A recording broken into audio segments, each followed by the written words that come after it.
everyone, and welcome back to the Balance Podcast, where we attempt to threaten people to try to join the podcast, and then they don't show up anyways. A lot of people got banned from Susie Badge today. Yeah. Anyway, we're starting off with Ariana because the next two characters in the list are banned for different reasons, and we decided not to. Shut up. Anyways, So who are we looking at right now? yeah, this is Ariana. I think this is one of Gamerman's characters. I mean, I Oh. didn't say I think I know it's one of Gamerman's characters, but anyways, right. So we've got rapid fire, which is 1 damage 3 times and then burn for 1 turn. Probably pretty good for the cost. Yeah, that is 5 damage and a multi-hit on top of that. Yeah, no, I mean, which I'm I pretty think sure it's just technically joke on attack cost. and projectile. Wait, takes 2 turns. Does that mean is it No, just a I charge think move? Or are you telling me it's just a charge move. It's just worded weirdly because Gamerman probably didn't know. Yeah, I was going to say that sounds grossly overpriced. Yeah, no, yeah, it's charge moves can be a bit weird if you don't know how they work, you know. Yeah. Joy-Con bombs. 3 damage Terrorism. taunt for 1 turn. I do not think taunt is worth 2 FP. Yeah, I mean, Maybe taunt not. can be funny. Like, for that, nah. It's not worth 2 FP for 1 turn, that's for sure. Absolutely not. Actually, wait, how long does Heavy get it again? When he uses that I think move? it's like 2 or 3. I'll have to check. I think it's like I think if I yeah. remember correctly, Heavy gets it.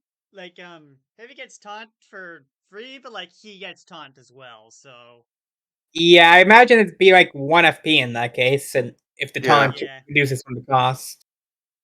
Anyways, Joy-Con boomerang. 2 piercing damage twice. Standard. It's standard. Burning chop, 2 damage calculus status. wound for 2 turns. Yeah. The calculus status effect. Yeah, I mean, wound is annoying, but It's weird, but like usually usually amounts to being just like damage equal to the amount of status turns it is. From my experience, anyways. Sometimes it'll be more, sometimes it'll be less, but most of the time it'll be less actually. But like, it works out to be just slightly better bleed usually. But yeah, for 4 FP, no. Yeah, no. Yeet. Crystal power. Gain +2 pow, +2 def, and burn for 4 turns for 6 FP. Honestly speaking, I'm pretty sure the burn makes any POW you get from this. Well, not POW, def you get from this basically irrelevant. Yeah, no, I mean, I think if we ignore the burn, this would cost 8 FP. No, so you're getting a 2 FP. No, this would be 16 FP without the burn. That's both +2 pow and +2 def. 4 turns. Oh, +2. Both. Then if you bring buff booster. This is so epic. I love buff booster. So yeah, I think this is Just get fire shield. Yeah. Yeah, that's. If you want fire shield, go away. You know what? No, I won't stand for this. Into the badge bands it goes. Love how just adding burn instantly makes it go from 16 to 6. I mean, I don't know. It should probably be because burn hurts. But like, I don't know. You do take 8 damage over time, I guess. So there's that. And Birthright. Ariana gets burned. Flame art or crystal powers are active, so that's funny. Yeah, I mean, it's. Yeah, I do not think he. But like, yeah, it's there, I guess. I mean, if you're fighting a fire opponent, like maybe it'd be worth stacking this and fire shield, but like, it's already a pretty niche birthright, and I mean, it gives you burnified and a conditional extra thing of defense, which you already have too. Yeah. Like again, that's the thing. Defense, once you go past 2, extra defense starts mattering less and less. Because, like, it doesn't matter if you have 2 defense or 200. A tri-attack's still going to do nothing to you. Yep. Yeah. I would say it's worth nothing, but yeah, it's +2 is probably the best part. Anyway, Yeah, like where do you want to put Ariana? I'm Okay, pretty like, Crystal sure Power is Crystal their Power is the only main good move. thing that really Crystal gives us. Power carries. Yeah, Crystal Yeah, Power. Crystal- Yeah. Kind of really. That's- good. Crystal It's Power an- is so messy. I It's can't an see it going Aiden below D. situation, but unlike Aiden, this is actually built into the kit, so. Yeah, no, like, I think the main thing is, I think this character without Crystal Power is probably, like, chilling in D tier. But, like, Crystal Power is kind of insane. And I think you could argue that that alone could bump it up to B tier. But I could understand also Yeah. just keeping it in C tier. I feel like B tier is fair. It's nothing. Yeah, I can see B tier. Yeah. Yeah, Especially I if you could run, would've like, also let this some roam around in nasty C tier. Yeah, you could run some nasty poison stuff with Crystal Power, too. Yeah, because And that's like there's actual things you can do with this character, unlike Aiden's base kit. Yeah, Can we true. make sure this Yeah, doesn't plus actually like you have exist? the, I've you have never the seen freaking them one before. extra and rapid fire. You could use the +2 power with that. Yeah, Rapid Fire and Joy-Con Boomerang benefit greatly from Crystal Power. Yep. Yeah. Alrighty. Next up we've got Spiklosa. I'm pretty sure the image was removed from the dock, so we're safe on this one. Wait, I don't think. Wait, hold on. This isn't on the tier list, and I suspect it's because the picture. I have seen this character before, and yeah, I didn't put them on the tier list for a reason. Teehee. By technicality. Do we want to rank this? Do you want to rank this character anyways, and just like make a note of it or whatever? Yeah, I'm gonna get It to doesn't the look like it'll be characters a very by long- tier section real quick, so I can quickly note down what tier we actually give this character. Gotcha. Or like to draw attention Yeah. to the badge setup. Truly That incredible. is an amazing badge setup. Especially on a character who has 4 moves that are all 2 FP. Why would you So, fucking run EG, what's Flower your Saver? thought? God. Hey, you I mean, said if you that we ran should just not Flower use like Saver and 21 Happy BP. Flower, you could just bypass all your FP upgrades, but like, then you also have 25 FP on this setup, and okay. Why? Yeah. You don't even need 10. Yeah, exactly. Okay. Just go to HP I don't know, and be a man. tank. Like, Alright. Spiked Punch. 2 damage plus Deep Cut for 2 turns. That sure is a move. I'm pretty sure this power creeps deep cut attack proper. No, Deep Cut attack is 3 turns. I mean, yeah, but this one's actually affected by status plus too. Yeah. Yeah, I Deep mean- Cut attack is grossly overpriced, probably, but we can come back to that later. Yeah, I mean, the main thing is Deep Cut Attack. It's one of those things where it's probably fine on an individual character, but giving every character with status plus an option to inflict Deep Cut for an annoyingly long time is just like, no. It's in a weird spot, you know? Yeah, I get what Yeah. you're saying. Honestly, if anything, I'd probably have it. If I were to do it now, I'd probably have like Deep Cut attack or Bleed attack and Deep Cut attack be like Poison attack and Toxic attack, because then you don't gotta worry about status plus or healing with the Deep Cut version. Yeah. It might be something worth discussing. Yeah, we can worry about that later. Pin sure is ensnared for 1 turn. Yeah, I mean, yeah. Nature will be like. We have tentacle capture at home. Is I think this move is actually kind of decent. I mean, 3 HP and Yeah, I mean, for 3 turns. From It's cheap healing. It's cheap and pretty good This is healing. one of the few cases where adding the HP regen in exchange for some points of HP is actually probably pretty good. Since you're still getting the base 4 on the first turn. True. And then the Water Cannon is Waterlogged for 2 turns, and then Spiklosa can't move on the next turn. So it's basically just Waterlogged for a 1 turn in a 1v1 scenario. Probably pretty good with teammates. Yeah. Maybe. I mean, if you have like Armor Torch or Burst of Vigor, it might work out, but... So have you guys ever thought about the fact that Petty Remnant used to exist at one point? Oh. For what it's worth, I think Fetty Remnant was better than the alternative of Internet Remnants. Remember that one Final Smash dial-up thing? I mean, to be fair, we have so many ways to make 2FP just like nothing. Like, oh, I just equipped Cybernetic Enhancements. Oh, I just equipped Happy Flower and Flower Saver. Like, yeah. Yeah. Already a bunch of ways to make 2FP basically free. Yeah, like, so, honestly, swap out Flower Saver and the 3 appeals. I mean, basically, this character just never needs any attention. They can just keep going. Yep. The anti-guy approach. Yeah, but in terms of actual moves, like Water Cannon is okay. This person does not. Yeah, Water Cannon and Photosynthesis are the standouts, but they're still just kind of decent at best. I mean, the Final Smash is... I mean, Excruciating Pain sucks, don't get me wrong, but, like, it's not a Final Smash. Yeah. 3 turns on a single opponent for a Final Smash. Honestly speaking, you want my take on this character? Because I actually do have experience with them. They were part of that one Crusading Squaddles run where we could not break past Focus and Fusic for the life of us. They did not really do anything either.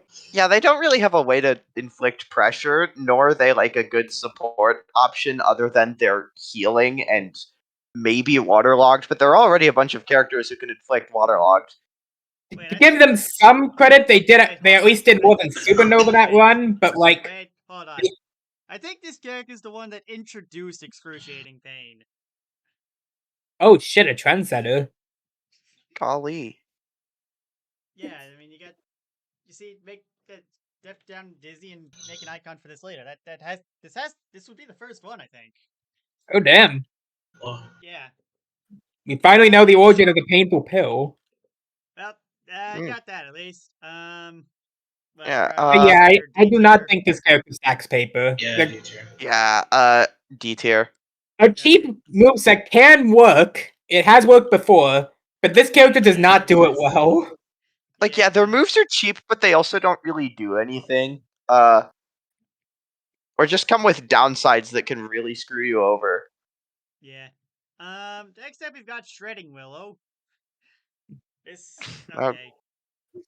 Willow went to School of Rock instead of Crusade. Holy shit! I like how Merrick can absolutely nail insanity in his drawings. I want to be able to nail insanity like that.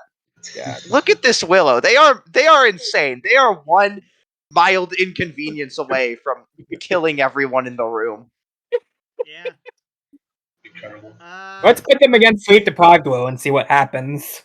So you've got Finger Shred, which is just Hammer Slam and Grand Slam, or whatever. It's Power and Mega Attack basically in one move slot. Extreme Gem, which is +1 power for 3 turns on 1 ally, or +2 power on 2 allies for 1 turn, which cannot be her herself. And if the +2 power version is used, Willow can't use a move again for 3 turns. For an extra 2FP, it also grants piercing to the target for the same duration as the attack buff. So, nice little power buff, I suppose. Yeah, it's something. It's kind of like Brute Force method, but in reverse. Like the base version gives +1 power, and then the boosted version gives piercing as well instead of True. Boosting's nice, piercing's nice. Hey. Yeah. I think the AoE one is probably a bit more expensive than it should be, but AoE piercing, because I think that's 7 FP. I feel like the +2 power version, at the very least, is nice if you have Status Plus. Yeah. Ruby walked in on one of my fights. They have a character that has, it's like Shimada. They have +2 POW, +2 def for 1 turn. They brought 3 status pluses and buff booster. Did your boss make it out of that alive? Nah, it's currently stalled, cause I'm lazy, and I think half the characters haven't moved yet, and I don't care enough to ping them. Anyways, Flare Wave. Inflicts burn for 3 turns, or stop burn for 3 turns on 2 foes. For an extra 2FP, can make him last an extra turn or 2 extra turns. Okay. I mean, it's still a conversation. Yeah. Good fire safety, I guess. The deal 3 damage to one foe, and then either deals 3 fire damage that can be avoided with Fire Shield, or gives Willow Caffeinated that cannot be removed the turn it was inflicted. Sleep deprived will be pressing charges! Down Holy if used crap, Willow fast already attack. removed more than once, but whatever. Anyway, Yeah, then we I got mean- Lift Tempo, which is just Tempo Gem, but exactly the same. Yeah. He didn't even I like change how the the cooldown. move name in the description. It says still says attack tempo Yeah. with a cooldown for 3 turns. Lol. Phenomenal. Rift Tip, it's a good move. Anyways, Fire Shield. The guitar rift strength that rift effect strengthens, creating a firewall upon healed allies. Extreme Gem now grants one of Digit's fireballs for the remainder of the turn on top of the healing. Shredding Will can also choose not to give anyone attack boost and just give them a firewall that doesn't disappear at the end of the turn. Yeah. This is different Yeah, than Firewall's fun. Digit's thing, but whatever. It's Firewall. firewall. Oh, it is literally fire. Yeah, this makes me wonder if Mark thought that Digit's firewall was actually fire for some point duration of time. I mean, hmm. It just That types does in the sound like firewall a Merrick command. thing, This honestly. Accidentally is just within the summons a realm pillar of possibility flame right in for front of her. Marek, you know. Just Digit types in the firewall command and just a pillar of fire just immediately starts surrounding It's him. like the Emoji Movie. You remember that scene from Emoji Movie? Digit in the Emoji Movie real? Okay, where do we want to put Shredding Willow? I'm Okay, gonna be honest. Part of me wants to say this is worse than the original. I mean, I think it definitely. I think it's still. The lack of dry attack alone, like what Willow has buffed that thing in Base Crusade to like a 15 pound monster. Willow is also Correct. Willow. So Yeah, I mean, I'm inclined to say this is probably worse than Base Willow, but only like 1 tier down, not any further down. Yeah, it Yeah. still You still does got things. Starbucks, you still got And does like, things you still very got well. freaking caffeinated on here. You got plenty of stuff you can work with.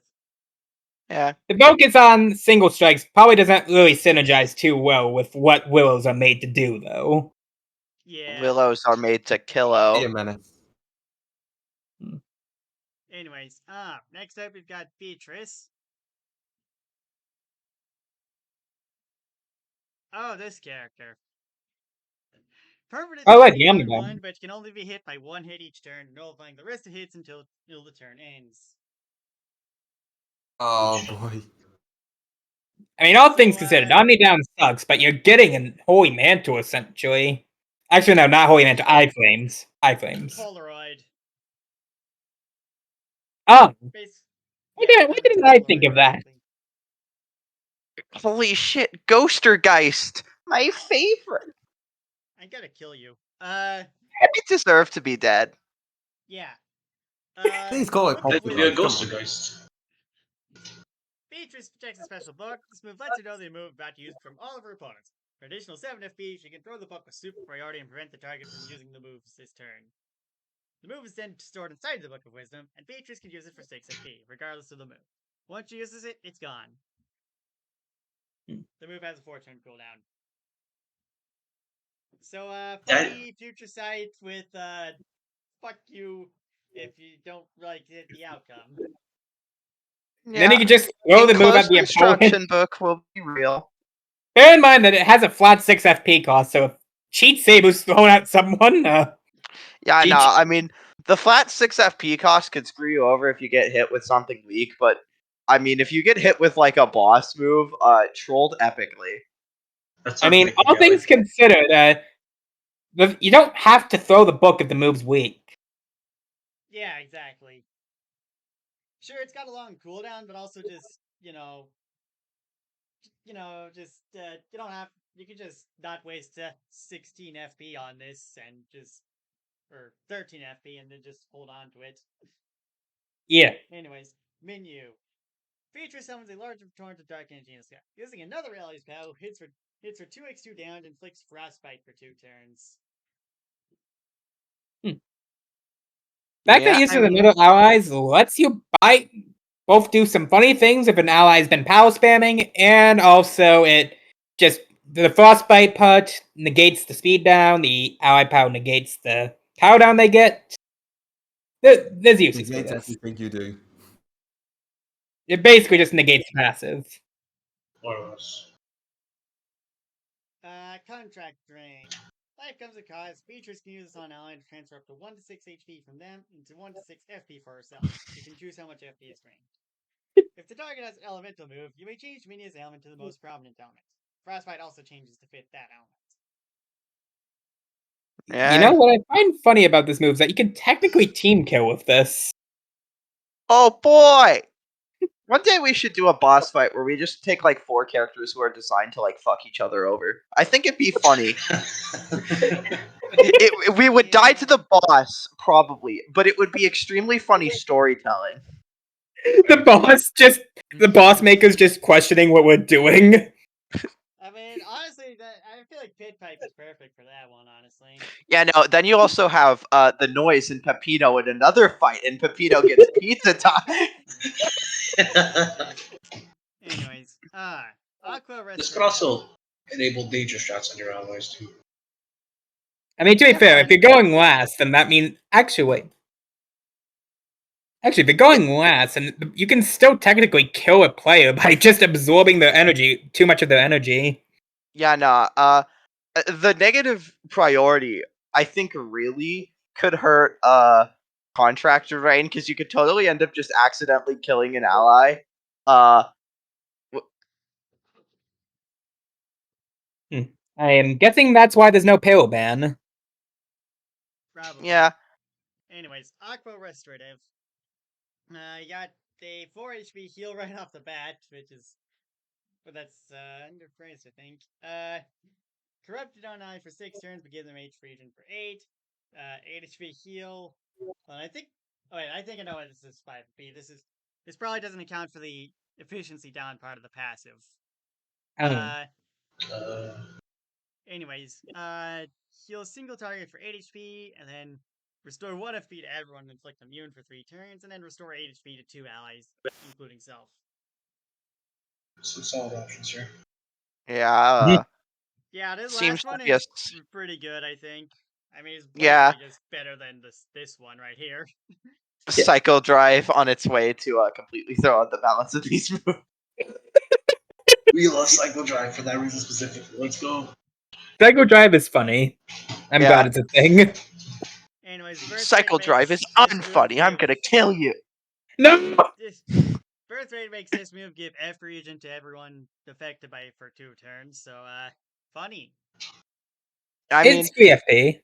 I mean, the main thing is it's probably not very good on the non AoE ones. Like the HP regen and single target heal. It's like 3 FP, woohoo. But like for the AoE ones, that's really good because that's 12 FP. Yeah, and also pays back some of the cost of the move. Yeah.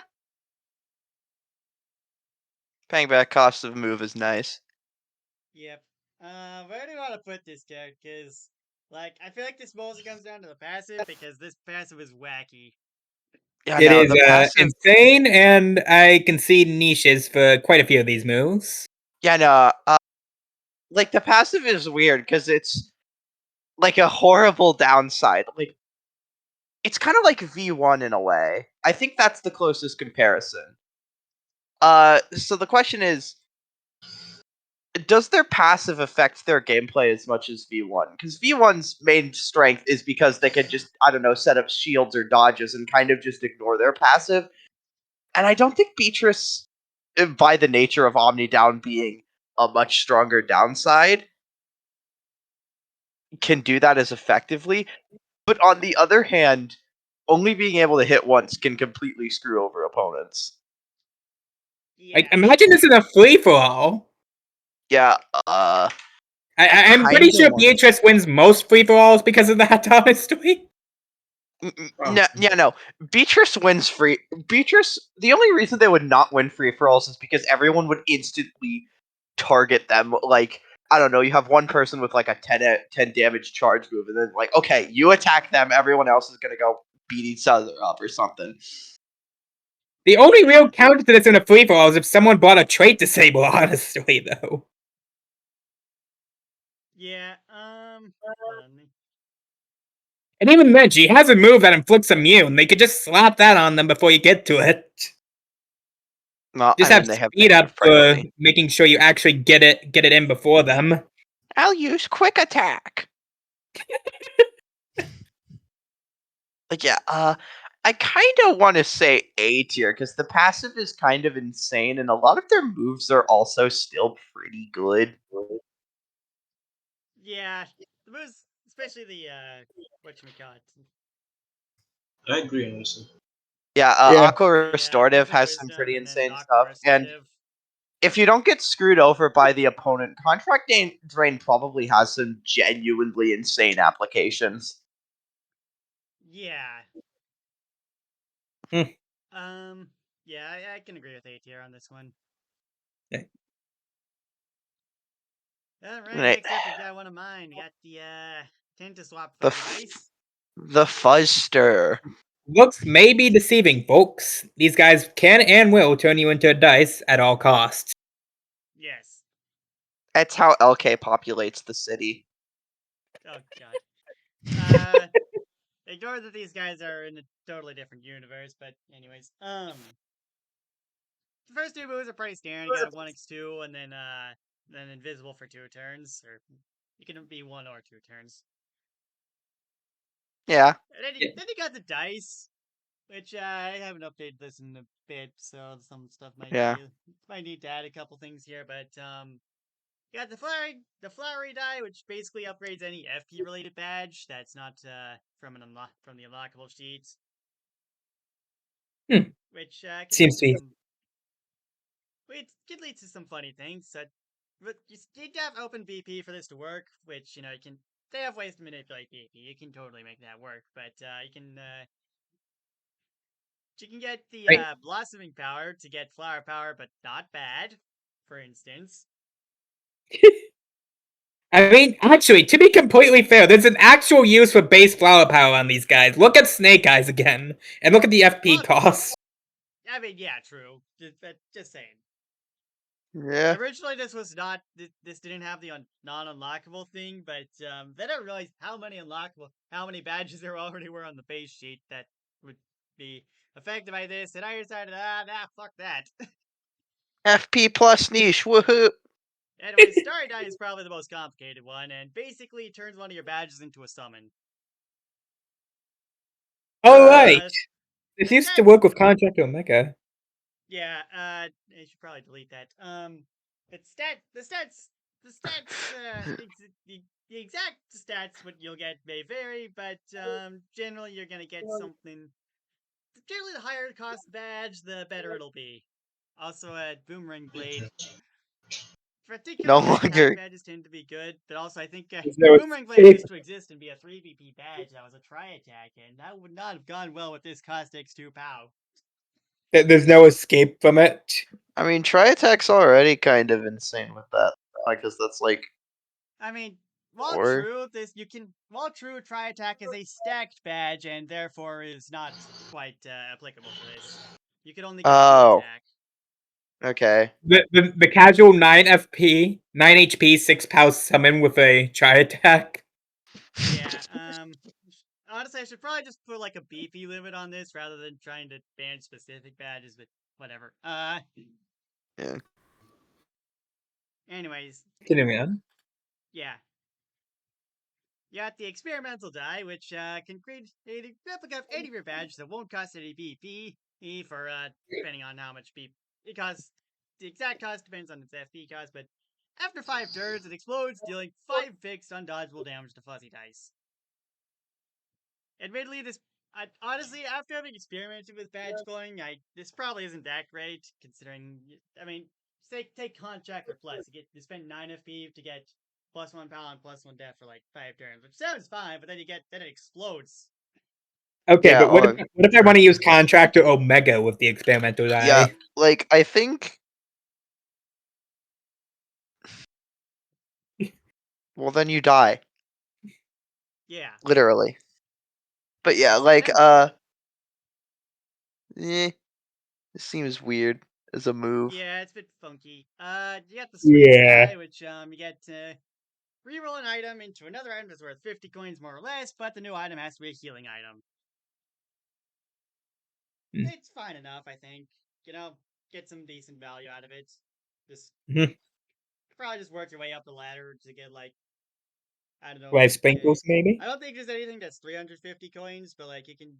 So I don't think you can jump to life sprinkles or rainbow pop, but you can still still get like 1984. a shroom cake deluxe and Okay, stuff. inconspicuously adds an item that costs exactly 350 coins after this podcast episode Golden drops. Sphere Bot. Golden Sphere Don't Bot. you win? That's not a I don't think healing, there's but even one still. that's I don't think there's even one that's 300, but Golden Sphere Bot is 350, but like, Okay, what if you take that's a you not know. a healing item though, so you can't quite do that. Well, someone could buy it and then you could turn it into a funny. Yeah. Anyways, I also have a few custom dice, thanks to having stole some people from various people. I love stealing. Yeah. No one will ever know. You get the emerald die, which gives you a dice one of 4 power buff, or 1 of 4 buffs, but also gives speed down for 3 turns. Which you got from Pocket Chow. You got Inky die, which can turn a summon permanently dodgy, but give it -1 def. And then the malfunction die, I turns one of Fuzzy Dice's conditional badges, makes one of Fuzzy Dice's conditional badges permanent, but also gives them Sparky while they have the badge equipped. You can also unoverload the badge for free, but this will take up your turn. Ah, but what if I have Shock Shield? Okay, but actually, no. We can one up that. What if I have Doki Doki manga equipped? What will you do about that? I don't know. You die. Anyways, Bye as about soon it. as on Yeah. the barrel badge, it'll explode on the turn after it gets overloaded, dealing 5 fixed accurate damage to Fuzzy Dice and making them Sparky for 3 turns afterwards. Yeah. So no Mega Rush funnies, at least not for very long. Okay, but You what will you do when I underestimate get waste. rally past an infinite amount of times? What then? I don't know. I think Wasn't that that's fucking fine. Obgen? Yep. But it, There's, huh? yeah, no, Obgen. I think they had like an Eden's Blessing that had a mini version of them that repeated their move. So I theorized a way to get infinite rallies. Because like you could double rally someone for the same cost as a normal rally, and then that person could rally Obgen back. And funny moment. Yeah, I don't know. I feel like most reps probably wouldn't let that work, but anyways, It would be funny. I'd probably make it work for like the first 5 extra turns, but then after that, I just have the timeline collapse. anyways, Birthright lets him switch between dice at will. Eden's Blessing lets him basically just cheat and come up with the dice ahead of time, but you know you have to actually win the fight to actually get the dice. And then the D Infinity lets you use any 5 dice effects at once, which can include ones from badges like the D6 and the D8 or D1. The D1 is probably the best one to use for this. It's only a matter of time before someone makes a D100. Yeah. I'd like to have at least a few more dice in before we do the D100 though, because right now it's just like it's like 1 reroll, 1 clone, and then 1 stat buff. I think the D12 used to exist at some point, but I think Pencil removed it. The D12, yes and no. I mean, there's Soul of D12, which is like turns a summon into a die. Honestly, I'm surprised it isn't just a D12 flat. You would think, but you know. D12 curved. God. Where do you want to put these little guys? I think. Okay, Starry Die is extremely funny. Particularly with any badge over like 3 VP, it starts getting fucking ridiculous. I think here's one Plus, main there's problem some I'm badges seeing as well. with. I have one major problem with Fuzzy Die, and that he doesn't really have any way to restore the badges, which I feel is kind of needed when some of the main gimmicks come from badge rerolling or badge deletion in terms of placing dice down. I'm probably stuttering a bit on words here, but like not being able Yeah. to get badges to fuel your moves isn't really the best. I feel like, if I remember correctly, my idea was like the first three kind of synergize with each other, since like you could use the experimental die to you get an experimental clone of something and then turn it into a starry thing, and then or you could like get dang it, I actually or you could you explode you turn something into a summon with the starry die, and then now you have space to do stuff with the flowery die. I see. I don't know how well that works Yeah. in practice, but I don't know. I've done. But yeah, not Yeah, no. In Not really being able to- practice, yeah. I think the main thing Fuzzy Dice would probably do with this is bring a bunch of conditional like nanomachines type shit, and then use funny starry die with those, and then watch it go ham. Because even if the badge doesn't reactivate its effects, you've still got a decently strong summon. Yep. And Yeah. like, I don't know. I feel like this is one of those times where I just feel like I haven't used the character enough because like the base stuff is decent, but like I feel like I feel like they don't have enough. A lot of it is Yeah. it's a bit weird, and like I feel like the custom dice could remedy that issue, which is I haven't yet. You know. Yeah. He didn't really get the best scouting hand, but he clearly has potential. I'm just Yeah, he not too has- sure.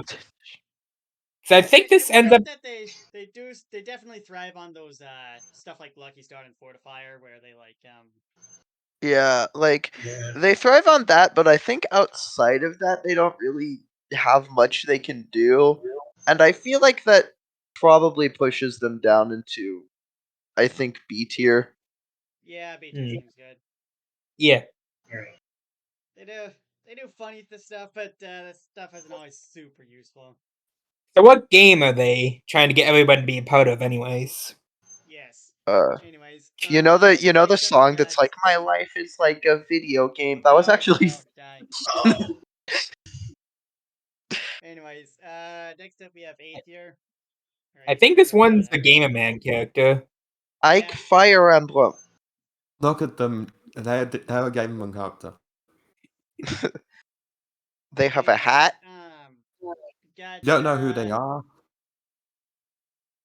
You got Electric Kick for 4 piercing damage. You got Electrified for 2 turns for 2 FP. Wah wah. Oh god, no, Voice that slots. deserves to be hard. 2, actually. What for each electrified turn? Anyways, So Shock bad you had Strikes, the got, Foghorn. the 3 damage multi attack. Wilson Smash. You got 4 damage with Sparky. Wilson Smash. You throw Wilson at the enemy. It rings the same part of my brain that Banana Slamma does. Great move name. You can't make this stuff up, man. Yeah, no. In actuality, it's probably not very good because it's 4 damage and 2 turns of Sparky for 5 FP. I'd like But this it has stuff a good, funny but name. Just freaking power attack with paralysis for only 2 FP. Who How balances? did we want this through? Huh. Okay. Okay. Alright, we're gonna have to have a You know what? No, I'm using the Chunko Thrash on them. Hey, you know how I talked this is about 5 the FP, guy? like, okay, Mecha Missiles, let's try attack. Thunder Striker, it's 1 FP to charge for a turn, then deal 5 damage. And then Birthright gives him +1 charge every time he gets hit. Seems good, I think. Yeah. Yeah. Okay, They so have. here's the thing. Remember I talked about like the character LK, and how I thought like Shock Shield would just ruin him. This is literal. Yeah, I mean, Yeah. Pretty much anything else it has is just slow. It doesn't do much. yeah, no. Like outside of Mecha Laser, they can't really do anything like actually worthwhile. Like, Yeah, Mecha Laser is just an easy Shock Shield, and now they just can't do anything. yeah, no. I mean, Mecha Laser. I mean, it's under cost, but it's still not that good because like paralysis, it can only get you so far, even if it is ridiculously cheap and tacked with a little bit of damage. I mean, yeah, I mean, that would be on cost if it didn't have paralysis entirely. Yeah. A move like that should be like what 5? Like I said, 5 feet. All that and electric shield is genuinely offensive. Yeah. And like D tier, I think is pretty. I think the birthright's pretty good though. I mean, you can. yeah. I mean, the birthright's fine. If the opponent likes spamming multi hits, it can definitely be effective. But like, I don't know, the character has a decent birthright. Like, it's not like Aiden where he can I mean, just here's- straight up cheat with his birthright. Like, it's just a very good birthright. I mean, here's what I And have I to say don't about think that this. saves If this you, guy from like D tier. if you really want to do this, C tier, honestly. go to the Distortion Shop, buy Charge Gun, go to the Sunken Scrolls, buy Long Last Gun, equip both of them at the same time, and basically get something that probably works better on any other character. Like, I mean, What kind of fetch quest is this? I mean, the main thing I want to say D tier is because, like, if they can have some decent damage potential, but a lot of it is tied behind moves that are rather overcost or are simply just not good in a single target scenario. Only Like- actual decent ones, just like are better on other characters anyway. Like, yeah, Mecha Laser is the only thing they have to stand out, and that's just because we forgot to balance it, basically. Yeah. Alright. My I guess ability, the- I feel like they have enough D. Yeah, I mean, I feel like I would say C tier on this personally, but I mean, if you want I'm honestly with TTI on D. Yeah, like, Bravo. I think. I'm just C, saying, the birthright's maybe- fine, but it's not an Aiden case where the birthright actually saves the character from the bottom tiers. yeah, I think if they had, like, better damage dealing potential, they could probably etch their way up into C tier, but, like, with the current kit, like, I just don't think they can do much outside of immobilize the opponent for cheap. I suppose. Anyways, next up, we got one of TG's characters, Dio. Yo. It was him! Dio! This is an Epic Hector reference, because they have the same English voice actor.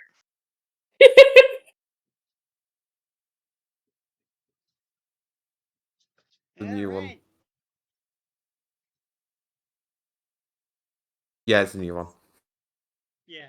I think I don't know. I assume in updates. Anyways, you got Stando Power.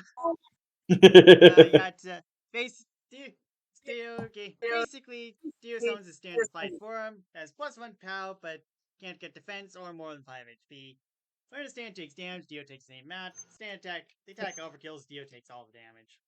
4-turn cooldown. I'll be honest, I don't think this is that good. Like, it's just +1 POW until Dio takes 5 damage, essentially. If you have a surefire way of not gonna get for a while, Well, I feel like okay. it could be pretty good. But Okay, actually. Okay, so does this move for Dio, or does it move alongside Dio? For him. Okay, yeah. Then with LK, it's not particularly If they amazing. are both fighting side by side, I'd be pretty busted. It'd be funny, though. I mean, yeah, I agree, but you know, it's It'd be funny, but I get my face smashed in. standard move. It'd be worth it, case, though. Probably. Anyways, knives. You can get 12 knives. You can throw 3 knives a turn.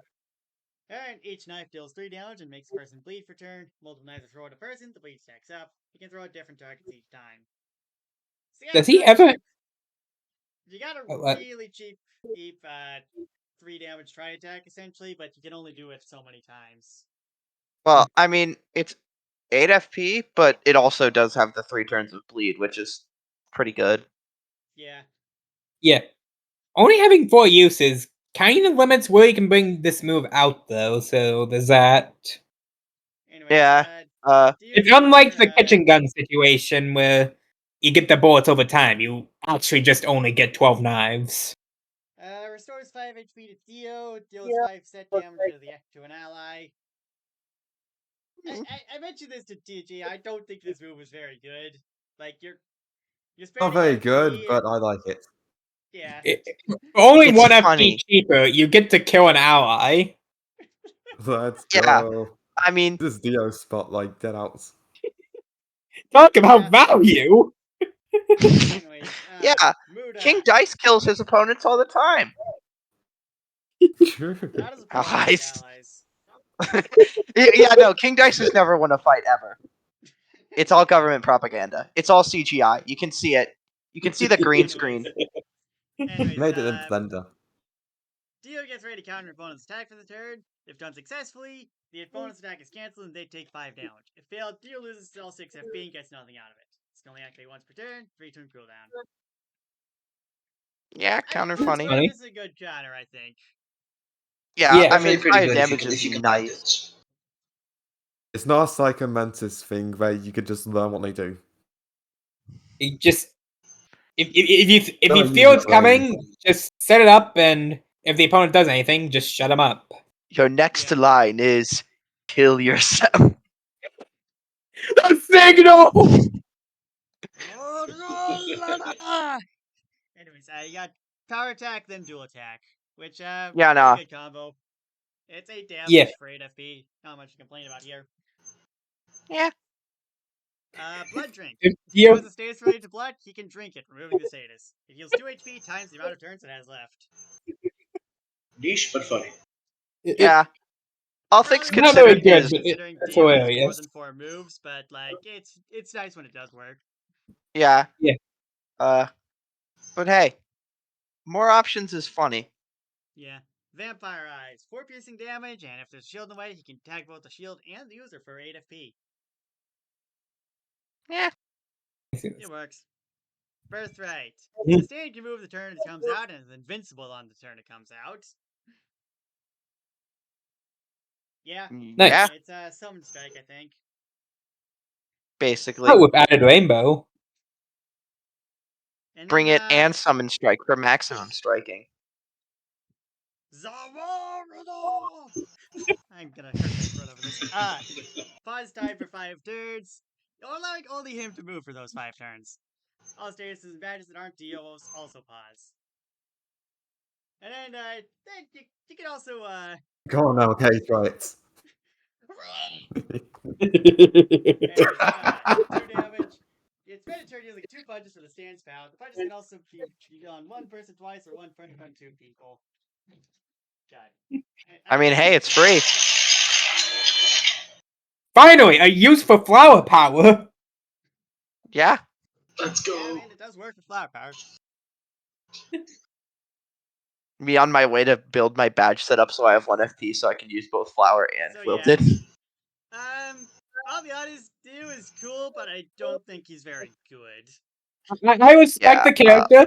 It's been a funny read through, but I'll be honest, I don't think he's going to really be stacking much paper. This is so sad. Yeah, like I think the moves all fit him well. I just think from what little I know about JoJo, but I just don't think they are particularly very strong, and I don't think that would land him anywhere other than C tier. Yeah. He's got some Yeah. funny issues, but I don't think he. I feel like I feel like I'd rather take any other character most of the time, unless he got the final smash going. Yeah, Probably a I high C agree tier, with but- I agree with them. I'm here for a fun time with Dio. Yeah. I mean, hey, it's a fun character. I just don't, like I said, it just, you know. If I want people to be upset with me, I either being Carlos or I've been Dio. Kill your teammates with this one simple trick. Fine. So now we are on the characters that LK forgot to dump onto the simulation server after the reset. Until Yeah. that point. Yeah. You could tell because the background is white. Yes. So you've got Meta Knight here. Most of Meta points. I'll be honest, I only really made this because I wanted to make a Meta Knight moveset that used that. I was just mad that his Smash Bros moveset didn't really make use of use of his unique stuff in whatchamacallit, the Meta Nightmare mode, you know? Did he actually have Yeah. meta points there? Or? Yeah, Yeah. I played it. I'm a He has gamer. meta points in Meta Nightmare Ultra and Meta Nightmare Returns, so Oh. yeah. Okay, I'll be completely honest. I thought that was a joke at first because meta points just sounds. I mean, Yeah. I agree, but I'm pretty sure that's what they're called. Yeah, especially with the whole meta backronym shenanigans. It's And Meta very Knight funny. basically just being the god of brawl. Hey guys, it's me, John Meta Knight. I would like to use my meta points to buy a soda. I just bought this more guy's land in the romance. metaverse. Shut up.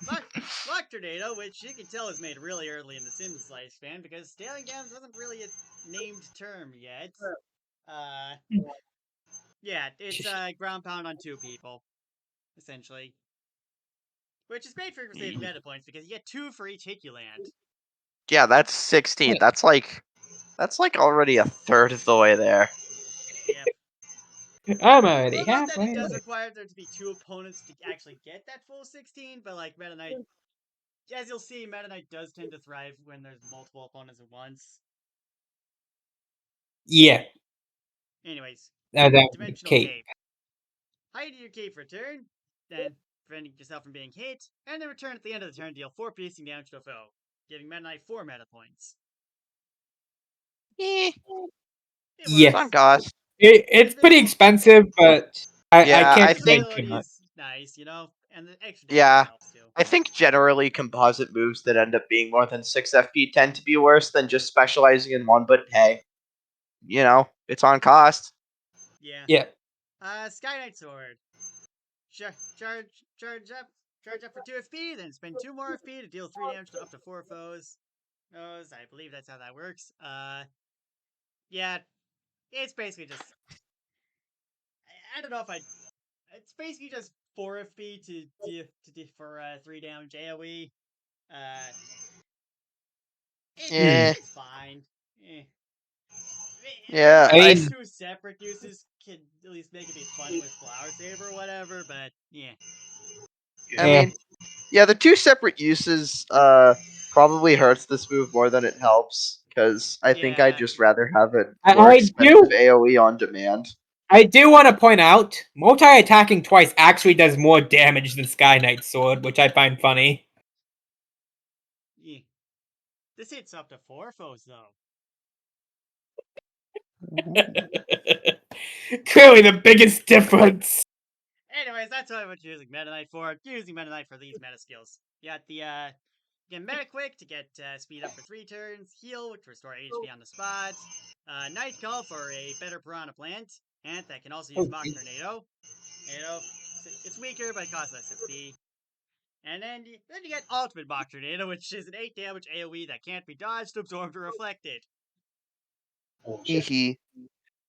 We need to add a few more things to that I can prevent can't be offended by. I don't think this is enough, LK. They might be able to stop it still. You know, I mean, hey, Ultimate Mock Tornado is supposed to be the big fuck you, I'm doing everything. Oh yeah, but what if I have 8 defense? LK just puts piercing on the. Why did my computer turn off? Okay, for some reason. Hey! My computer went into sleep mode for no reason. I blame Meta Knight, honestly. Oh, I thought you were just gonna turn off the stream and then add piercing onto the document just for a bit. Okay, I actually started streaming Discord. All of a sudden, we find the character doc has changed. Anyway. Guys, a stray cosmic ray. Oh, it's always Anyways. been like this. Anyway, I'm making That's minutes. right. Gives Meta Knight 5 meta points per turn. So that's Yeah. fun. Really good, honestly. Yeah, Yeah. honestly, especially because that like heal is pretty cheap and you're already getting them for attacking. Like you can spam some annoying stuff with this. Okay, Yep. meta points. What the fuck? Would it Hades become Blessing 10 just points gives of you a tick bunch of them booster? at once, which is helpful. Yeah. It is affected by Tick Booster. Holy shit. Go away. Motherfucker. All the stuff, whenever I do something that happens at the end of the turn, it's always affected by Tick Booster. This is something I will that is the main use of Tick Booster in my eyes, and that's what I will ride and die on. Yeah, I mean, Fair. Tick Booster's funny. Tick Booster has either two things. It's either broken on the character with something like this, or you use it for bootleg enhancements. Yep. And then Final Smash, you get Galaxia Darkness. Gain invisible for 1 turn, then deal 15 piercing damage. And 20 meta. And 20 meta points. They can Yeah. then unleash the ultimate Mach Tornado right after. Yep. So, Pretty solid overall. Nothing too Yeah. insane, but it's pretty solid. I Yeah, don't I think think- the base moves are the best, but they have some neat stuff in the meta point section that I Yeah. feel will bring in the I think character. For. yeah, with the meta point stuff, I think the main question is whether this guy is A tier or B tier. Because I could see arguments for both. Yeah. Because, I like, mean, on one hand, the meta stuff is really good, but on the other hand, you don't have permanent access to it. I think the A. I main thing with think Meta Knight the is, right like, setup, you can get access to it pretty easy.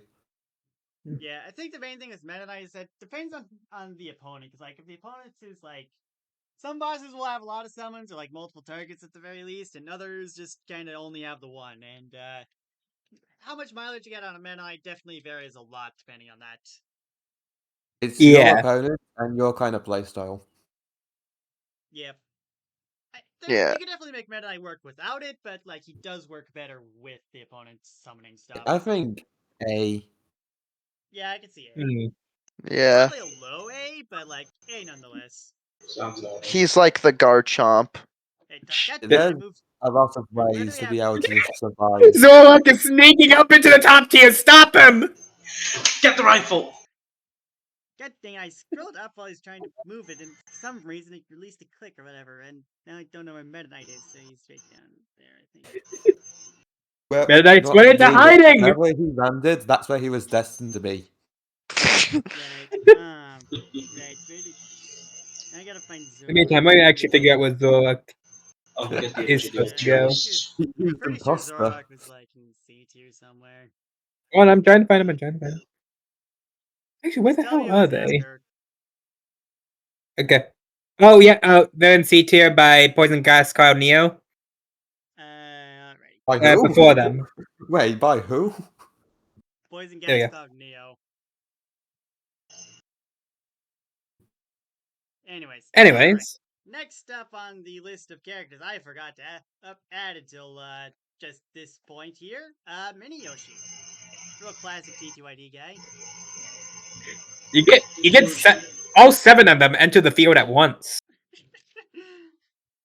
What Oh, Rockstar right. Final Smash be like? Round Pound. The one that started it all, basically. One scaling damage 4 times. Funny. You got Gulp, Nice. which, by the way, I'm gonna mention right now, all 4 of these moves are cheaper in T2ID. Oh, God. Sweet Jesus Jesus. Round Christ. Pound is free in T2ID, and it does Oh, so yeah. well if Yoshi is also ranked. Free? Yeah. Yeah, there's a reason. And from the server, jeez! Anyways, also Gulp is 4 FP in T2ID. Gets countered by bit shift to Z tier at best. For a second, I thought you were gonna say bitch slurp. Gets bitch slapped.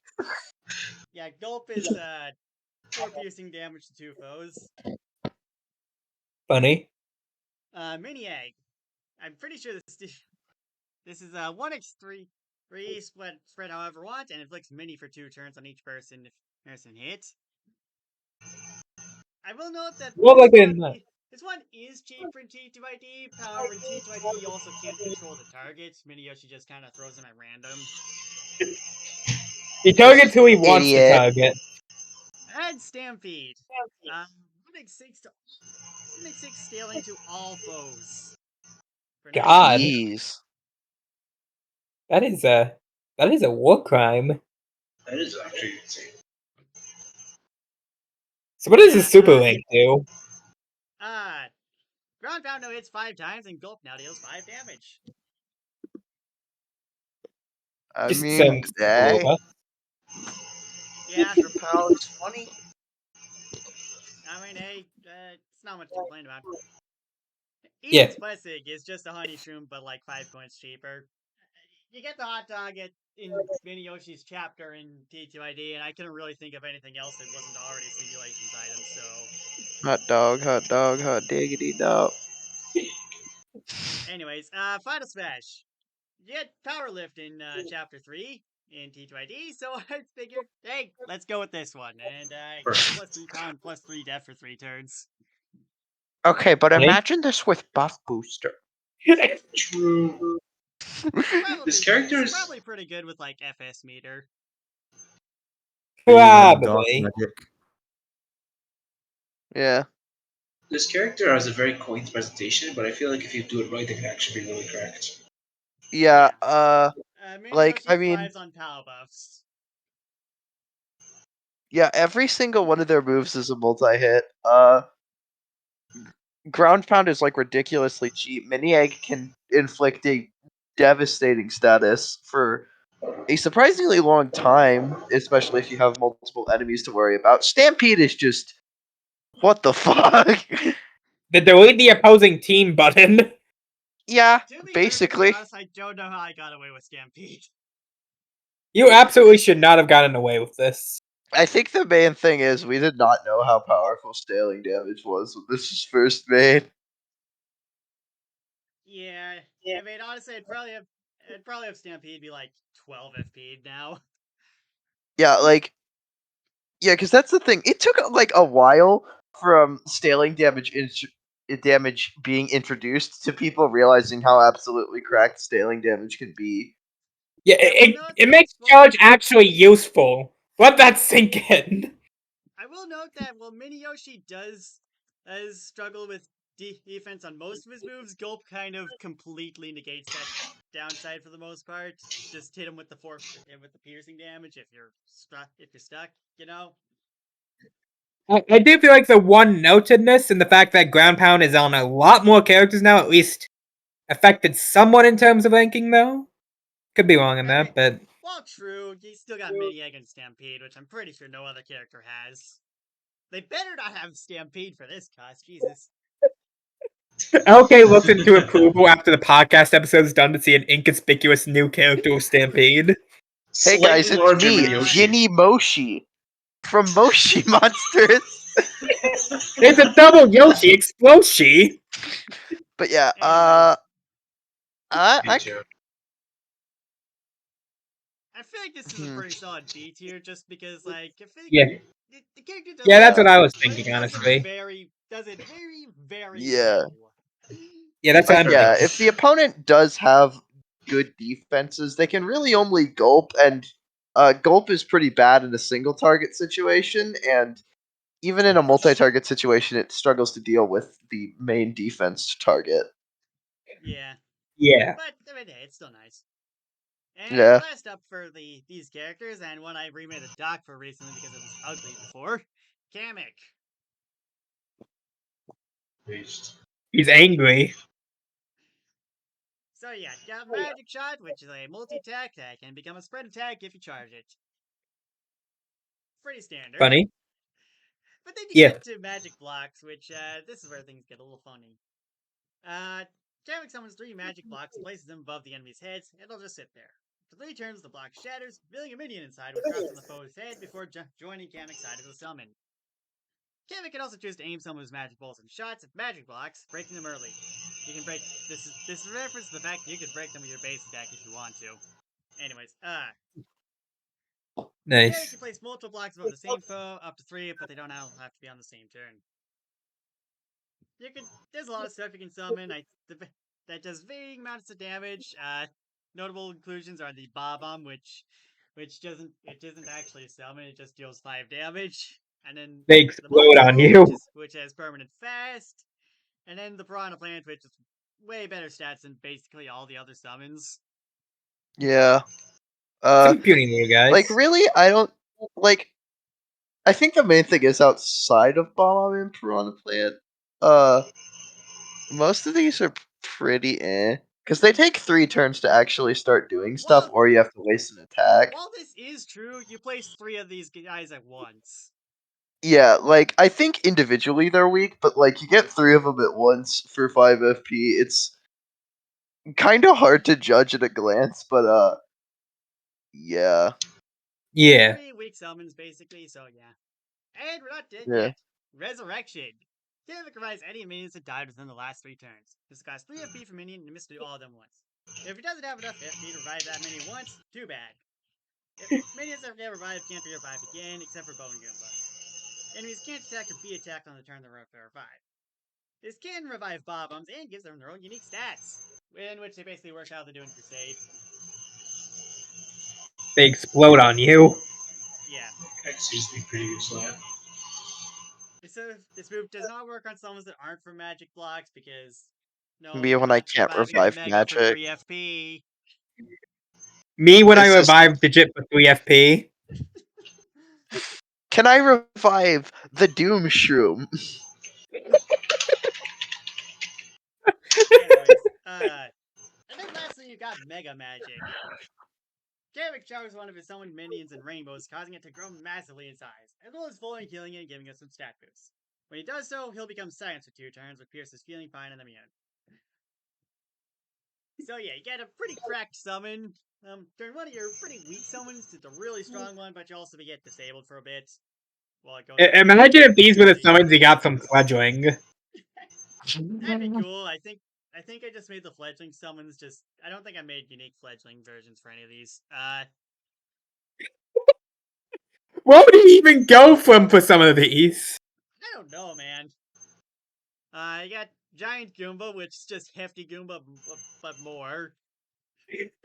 The giant Goomba Fledgling just makes 2 giant Goombas, which then split into 2 hefty Goombas each.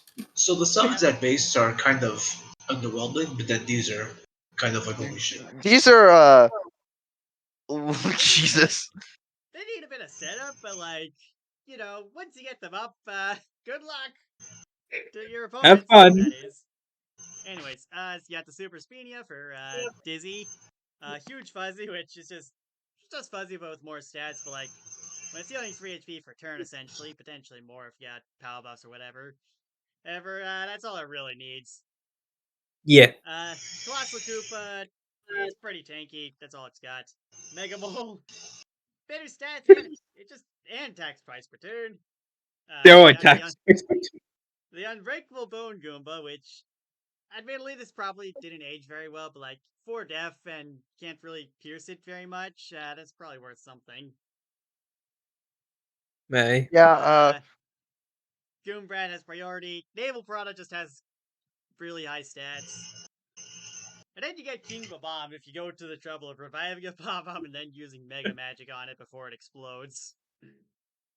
A decent enough stats, but when below half HP, it lights itself, gaining courage and immobilize for 2 turns. After those turns it up, if it hasn't been defeated yet, it explodes, dealing 7 accurate damage to all foes.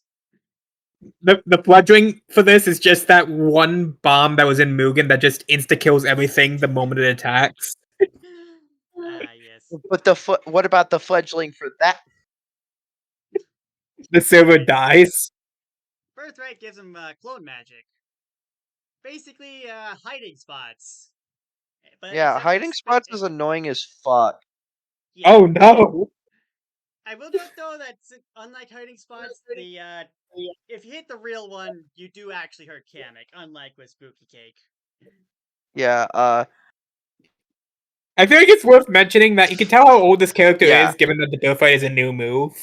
yeah, no, like Birthright clone magic is a lot more tolerable because A, it's not boosted by armor spreader. B, you can actually deal damage to Kamek if you guess right. C, it doesn't have a birthright that basically just gives you a 4-hit shield. Yeah. Eden's Blessing just summons any 2 minions from the stuff. You can't summon a Piranha Plant. Wah wah.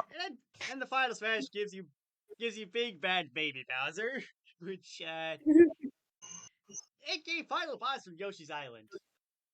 Yeah, I think the 3,000 fact deaths, that this burns guy's people. stats And are if you leave worse this than guy- Naval Piranha is really funny.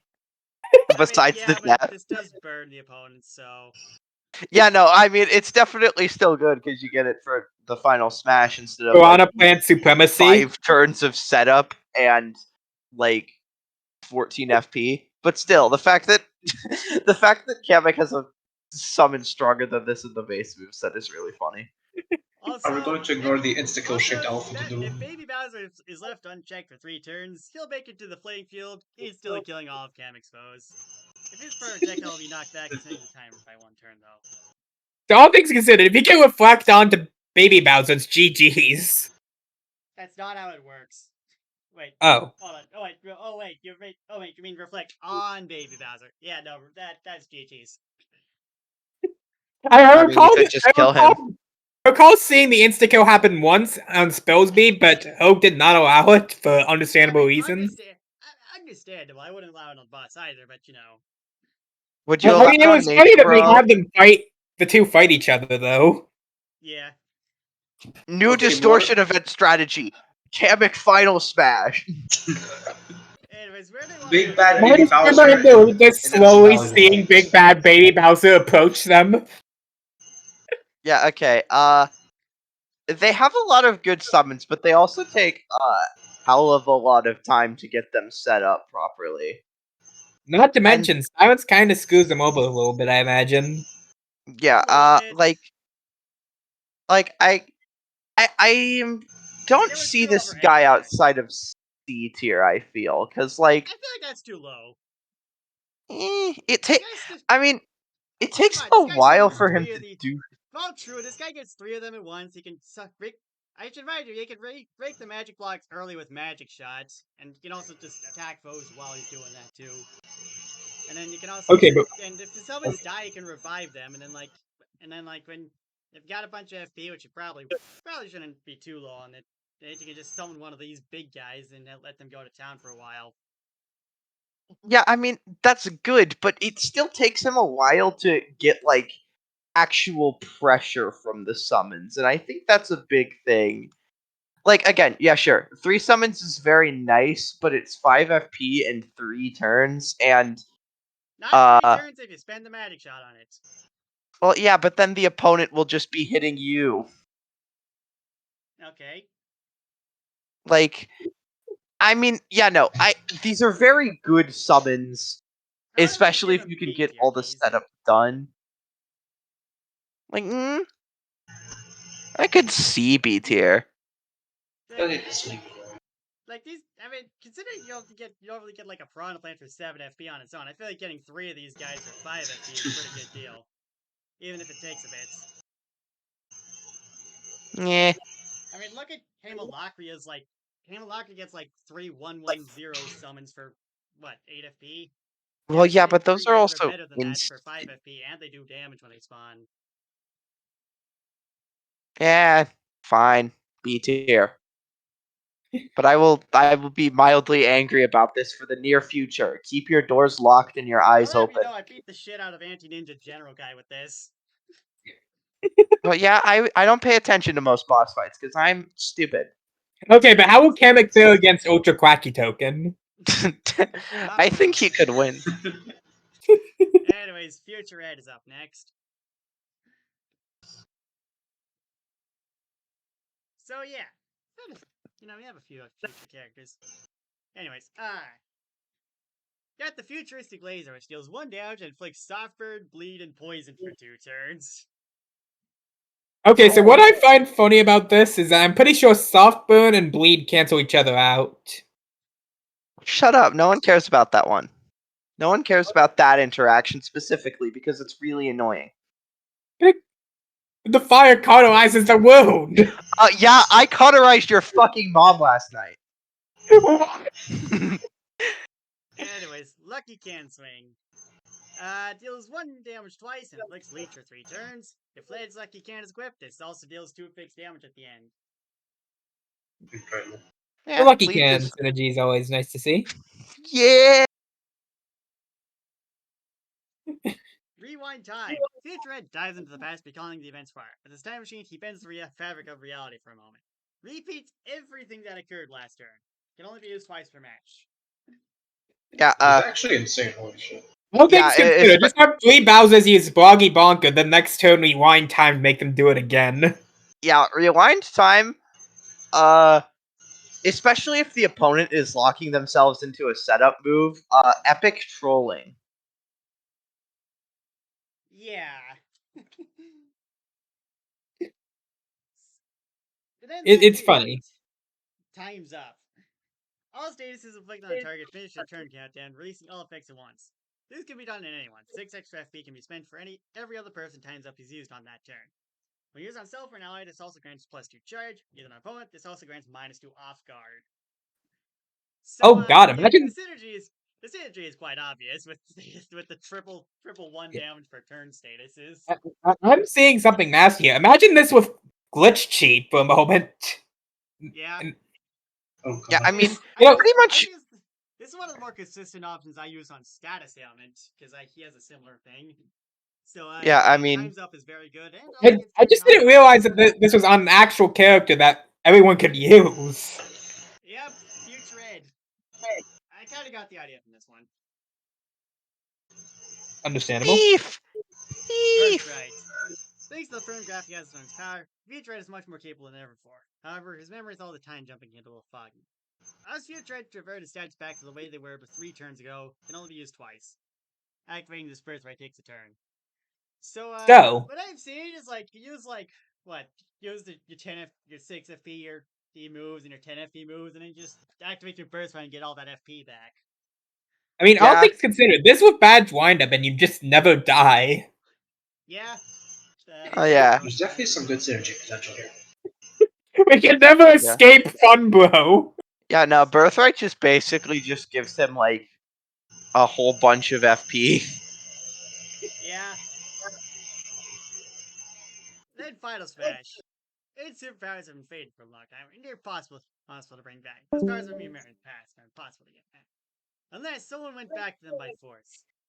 Future Ed travels to an alternate time where his radioactive superpowers never faded, and unleashes them all at once. Deals 5 damage to all opponents and inflicts poison and radiated for 5 turns.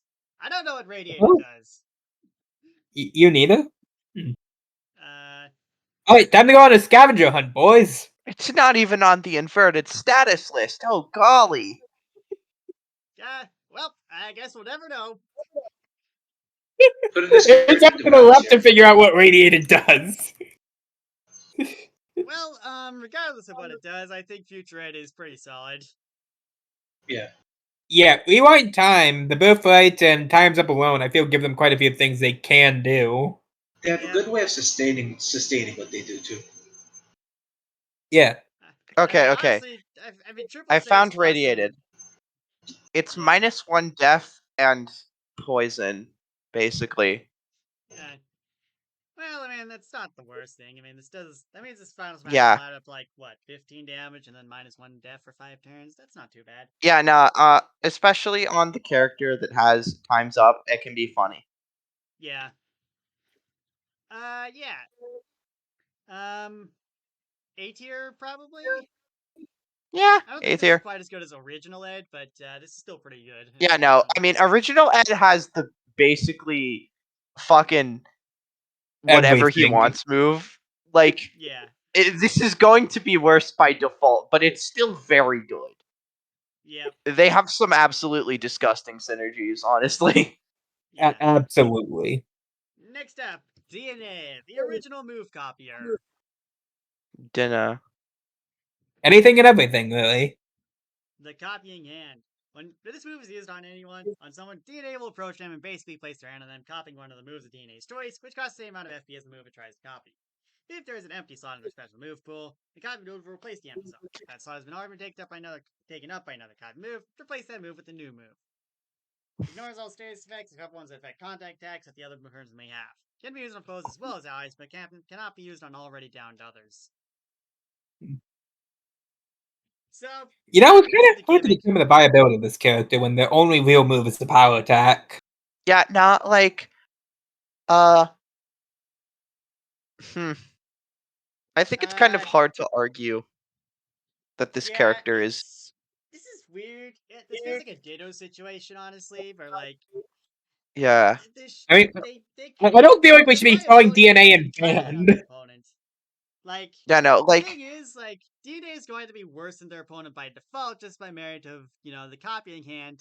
You have to copy the opponent first, and the opponent will already have their moves, Yeah. However, this does not necessarily apply all the time, because in bosses, you're not alone in a boss fight, and having a boss's move alongside 3 other people to support you, that might be worth having. More options. yeah, and also he could also use this on allies to duplicate, let's say, like a move with a really long cooldown, and then use it again, basically without the cooldown. All things Yeah. considered, just copying hand True. balance changes and go to town. Yeah, copying hand, like, I think it's very hard to evaluate DNA simply because of how volatile they are depending on who they're fighting against. Like, I think this is like a fucking Quagsire Ditto situation. Like, like they're probably chilling in like Z tier a majority of the time, but whenever someone's getting a little too fucky in the higher tiers, they just come up and it's like, "What's up, fuckers?" They come up to Zacian Crown's house and just bitch slap them. To be honest, okay. Here's what I think. I think DNA and Ditto. I think they can I think we need like a new tier for untiered for these guys, because how do we rank them? You can't rank Honestly, yeah, I'd something agree. like this. Yeah. Sounds Like, fine. yeah, like if we didn't want to do that, I'd just probably say put him in F tier. If we really didn't want to make like an entire new tier, but like, yeah, no, they're just like weird fucky combo copying dudes Yeah, okay. because they're Putting built them. so heavily around the copying. Is there anyone else Ditto in is that now we should legal to rank? be used in combat again. Let's go.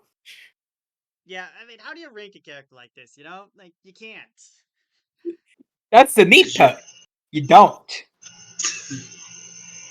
is there anyone else in Alright, band that we should put in untiered? Oh, I think I skipped Pentagon 03 because, yeah, okay, this character never. We put out the balance changes. I don't think Pencil ever did anything with I them. think So, I saw this Yeah. character once, so I think it technically went through. let's take a look just to see. Let me see if any of these moves catch. Oh wait, I think I've seen this at some point. It might have been Mount. Oh, jeez. Trust fund. Get 10 coins and +1 power for 2 turns for 5 FP. Ugh. Oh yeah. We're making Yeah. it out of balance council with this one. Make your Okay, character so horrendously imbalanced. Yeah, we probably definitely did not balance this one, huh? I remember balancing this one. I know I did. I just don't think Pencil ever put those balance changes into effect, judging off of Yeah. what I'm seeing here. Huh. Yeah, judging off of So pretty much what tier are we everything putting it here. in? Band, I guess. I don't know, band. Yeah, band works for now, since that's where I put the other characters that didn't really get the balance changes put in. Alright. In a server with over 1,000 characters, Edelgard. cracks eventually. Edelgard. The Fire Emblem fans watching this will now argue in the comments, artificially inflating our engagement. Let's go. Oh god, Wait, everybody's starting to engagement? comment. Fire Emblem fans rise up in the comments. What do we do? Yep. Crest of Flames and Saros. When Edelgard would deal 10 plus damage in a single strike, Edelgard restores HP equal to half the dealt damage. That move's damage also ignores the negative statuses on Edelgard. Yeah, funny. Neat. Amir deals 10 piercing damage. After a turn Yeah. charge, of course. Yeah. Wow, that was fast. Yeah, and I mean, Raging Storm's not that bad either, if you can Yeah. proc it. Flower, hot to clear. Gain +3 Yeah. death for a turn, and redirect all attacks aimed at one ally to herself, including if it was an AoE, for the rest of the turn. Can't be increased by any means. 1 turn is 1 turn. Birthright gives Edelgard airtight as long as she has a defense up. She also gains courage while she has a power up. Yeah, Works with charge and build up. Oh, that's funny. if you really wanted to run tank Edelgard, just bring one charge badge and just get charged and then just never attack. Yeah, I mean, Finally, the charge badge niche. yeah, It finally happened. It's useful. yeah. Edelgard is very funny. I I have mean, used their this is a moveset on occasion, and it's very weird, but it works. it's a simple kit, but like I feel like you can't really ignore what Amir does with this passive. Yeah, Amir Yeah. is already a pretty insane move. It's 10 piercing damage for a charge, and then you have the fucking passive. Like, the passive got them bandwidth ready up, and they're still insane with Amir. Yeah, like, I mean, I don't blame. I'm pretty sure I was the guy who banned it, but yeah, They can be both a pretty good attacker and a pretty good tank. Yeah, that Yeah. is a. dangerous. All things Constellation. considered, that feels absurd. Yeah, A tier maybe. Yeah. Yeah, I think A It's a tier's simple good. character, but it's a simple character that works really, really well. It's only a matter of time before someone uses 3 single strikes and an extra power up badge and starts spamming Raging Storm on all the opponents of Heart and Soul equipped. Yeah. Yeah. Anyways, next up we got Lysithea. The Earnest Prodigy. So, passive. Every 4 special move deals +1 damage, restores the CS HP and FP by half the damage dealt. That's already a strong Yeah. start. Off to a good start. Luna, you got 3 fixed damage. Dark Spikes. Yeah, good option for her. Deals 2 damage, and if she hits a full use priority move before her, the first attack pierces. If she has 75 to 100% of her HP remaining, it hits again for 2 damage. And if the foe is lower than 50% HP, the attacks have +1 POW. Yeah, Perfect Lysithea is probably insane with this. Yeah. Yeah. Seems funny. And, like, you could probably make that work, too, because passive heals her and stuff. Yeah, passive has healing, and Soul Blade can be very funny. She can use attack badge reaches this move as long as she can pay the FP cost of the badge +2. Ah, the classic. Yeah? Nice. Right. Soul Blade no longer costs you 2 additional FP, so you just have every attack badge. Yep. Okay, when he puts the non-stacked attack badge rule in, and then List just equips everything.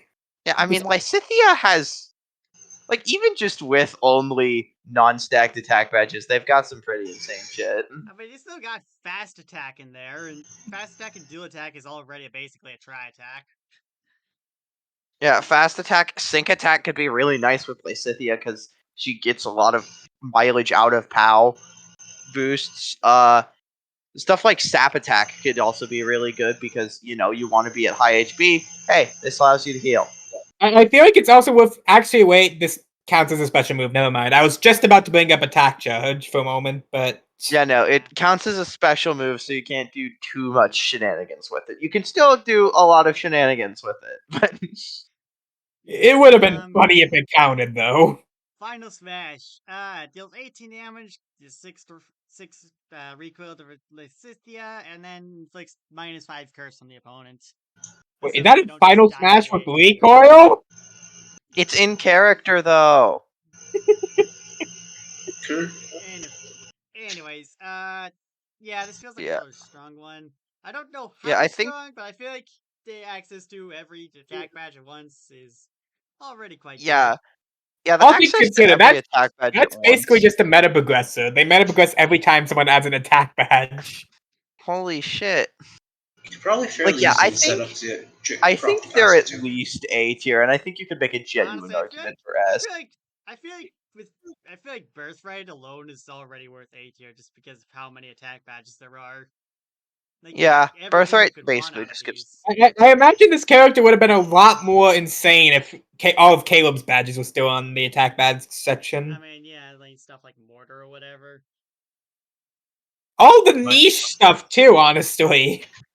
Yeah, like the reason the niche stuff is bad is because you're sacrificing other things for it. Lysithea is not really sacrificing. Pretty much. Yeah. Exactly. It's it for free. Minus Anyways, Goomba Shivers when you put yeah, Sonic Attack and Chain Winter Attack on the same Cotton Candy character. Christmas Tree. This, I have no regrets about how long this name is. Yeah. It's like the Say his magical name girl 5 times stuff. fast. Go. Oh, jeez.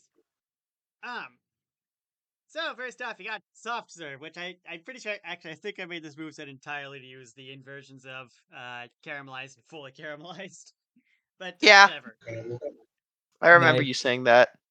Yeah, Soft Serve. You got 2 ice damage and inflicts creamy on the opponent, where their death is lowered by 1 until they've taken 5 damage total. Ice attacks deal additional 2 damage, but remove the status instantly.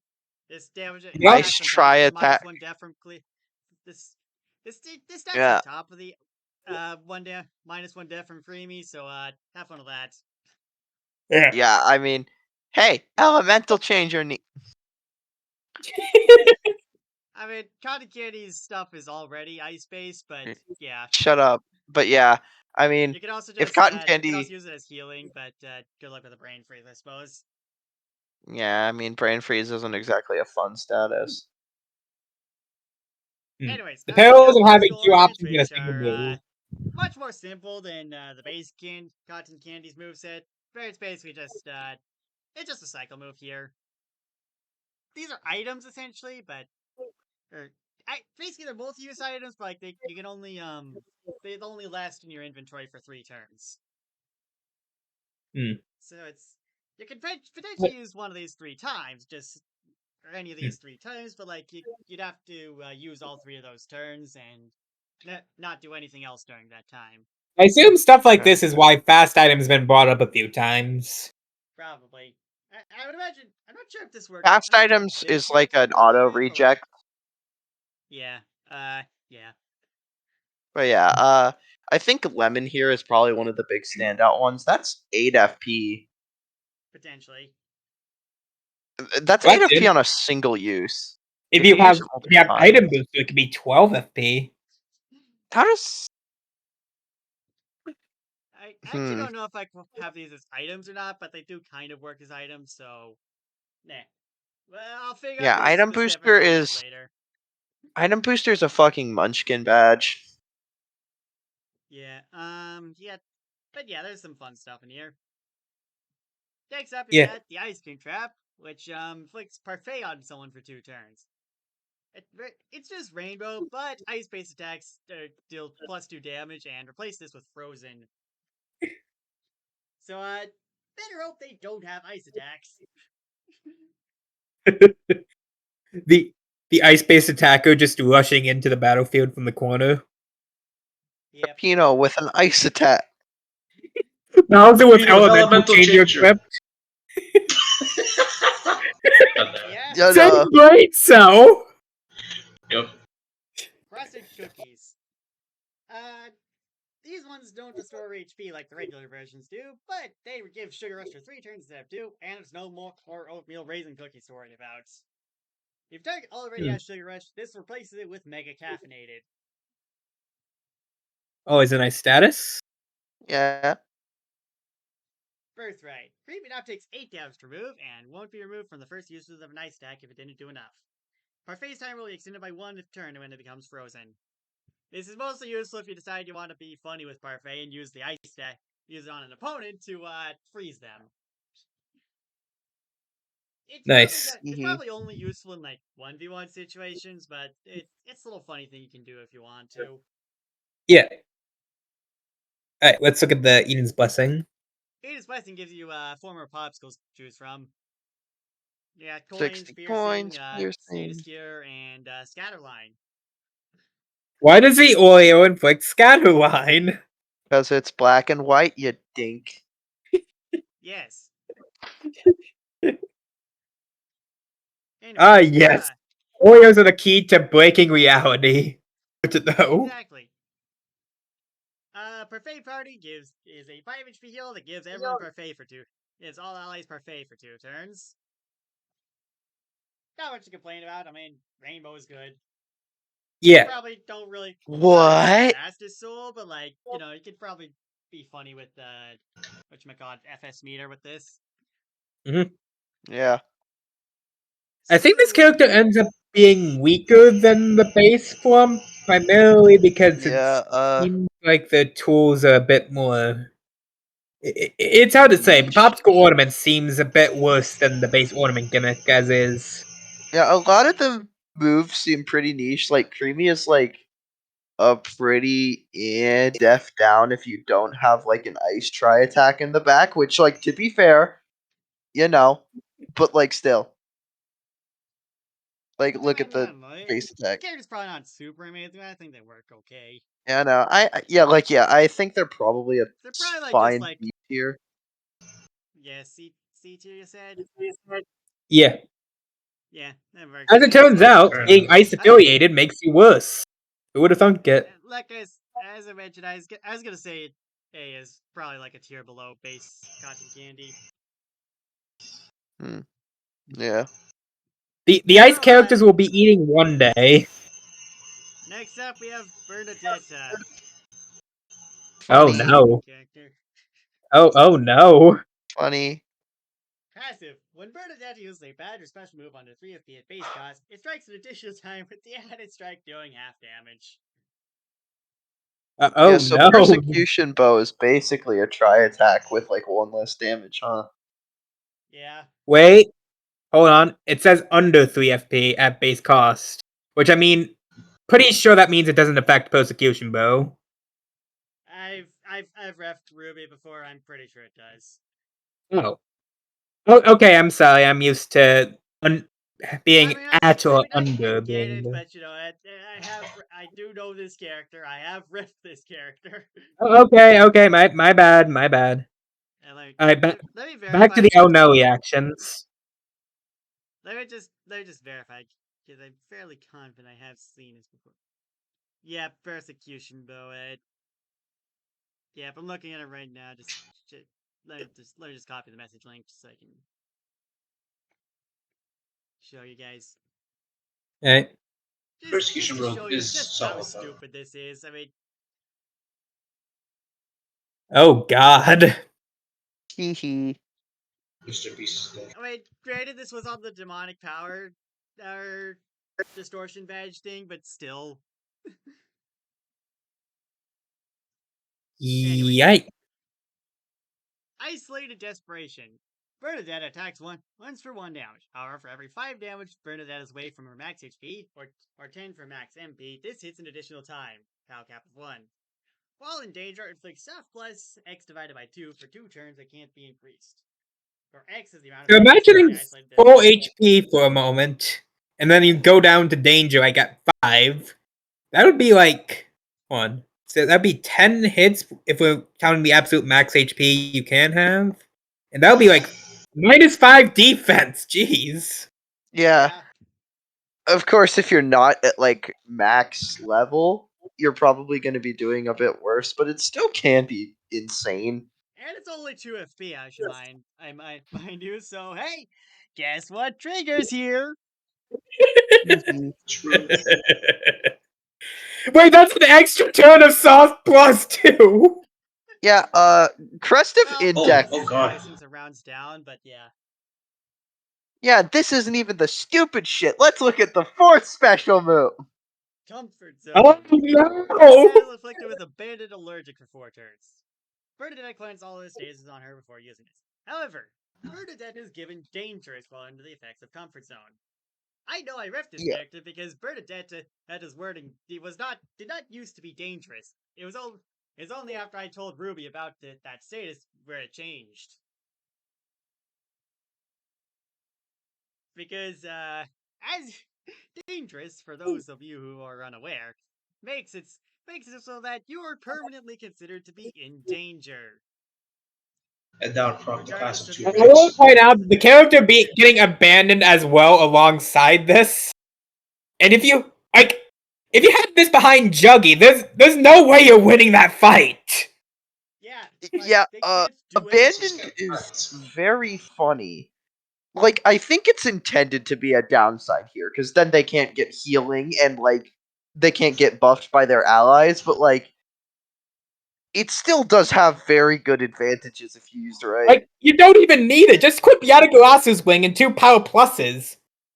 Yeah, Yeah. also true. And then Birthright. While endangered, Bernadette gains super armor at the start of every other turn. Bypasses allergic if Bernadette is abandoned. Hee hee. And then this just basically adds the defense value to it. Yeah, I mean, This character is funny. S tier? yeah. Yes. Yep. Yeah, okay. Yeah, The amount of stupid shit this character has probably makes this probably one of the better ones in S tier. I don't think it's like, SSS tier by any sense of the word, because Pit Pipe has everything and Minus Goomba changes everything, but this thing probably curb stomps most of the tier it's in. yeah. Yeah. It's very strong, I'll say that much. It's how Ruby beat the freaking spooky fuzzy dice event.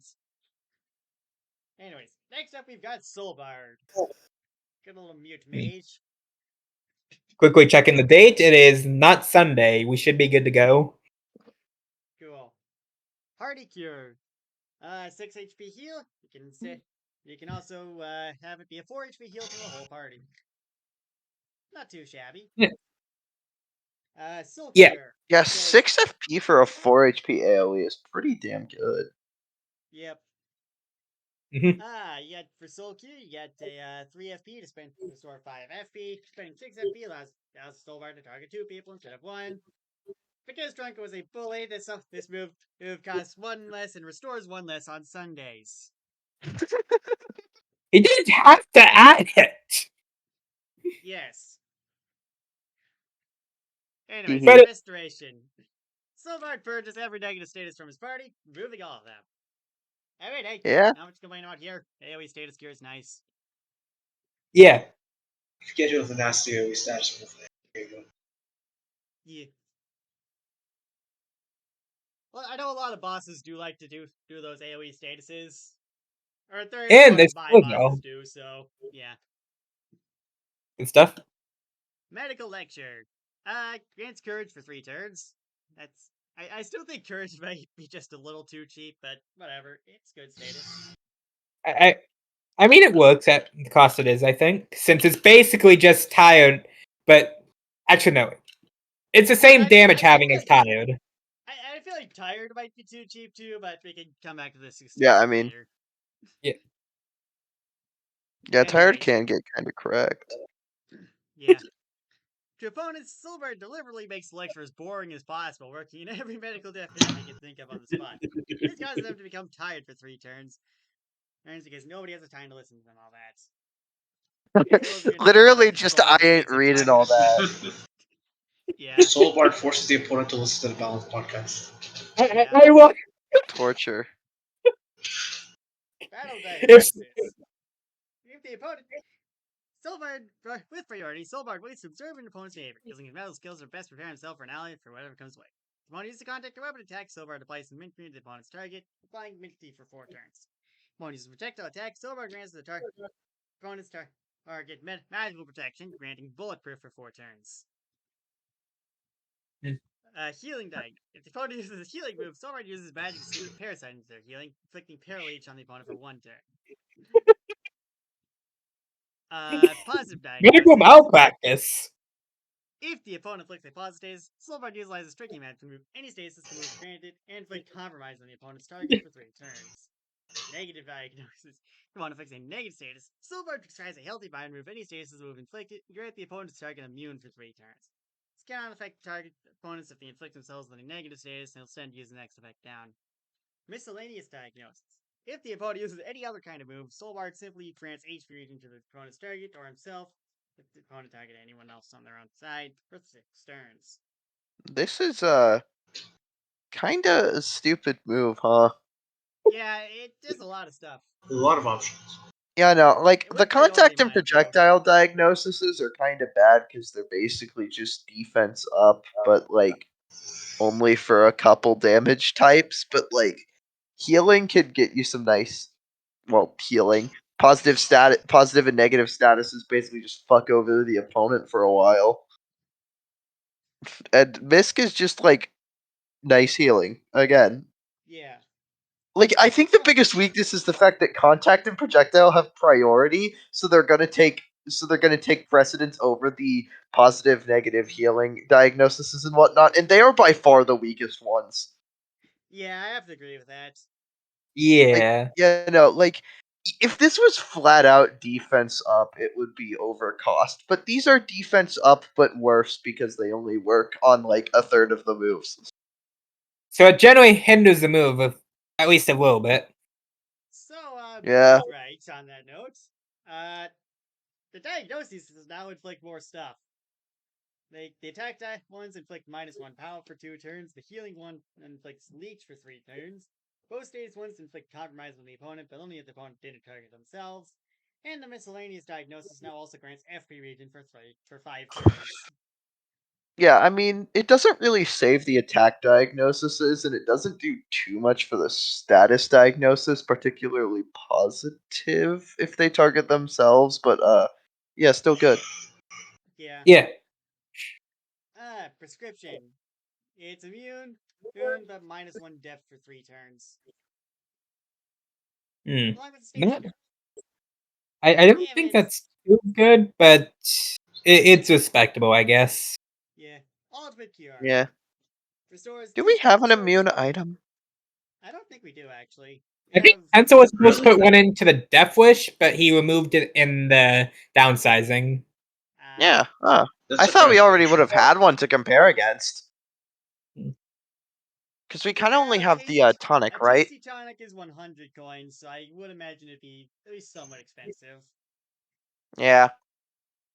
Anyways, This is technically fine, but like one death this sucks. Final Smash seems pretty solid, I think. 10 HP and 10 FP all eyes, as well as Super HP and Super FP region for 3 turns. That's pretty good. Yep. And there's Do we also, want to look at the team beer moves. stuff? I'm not going to go over all of those.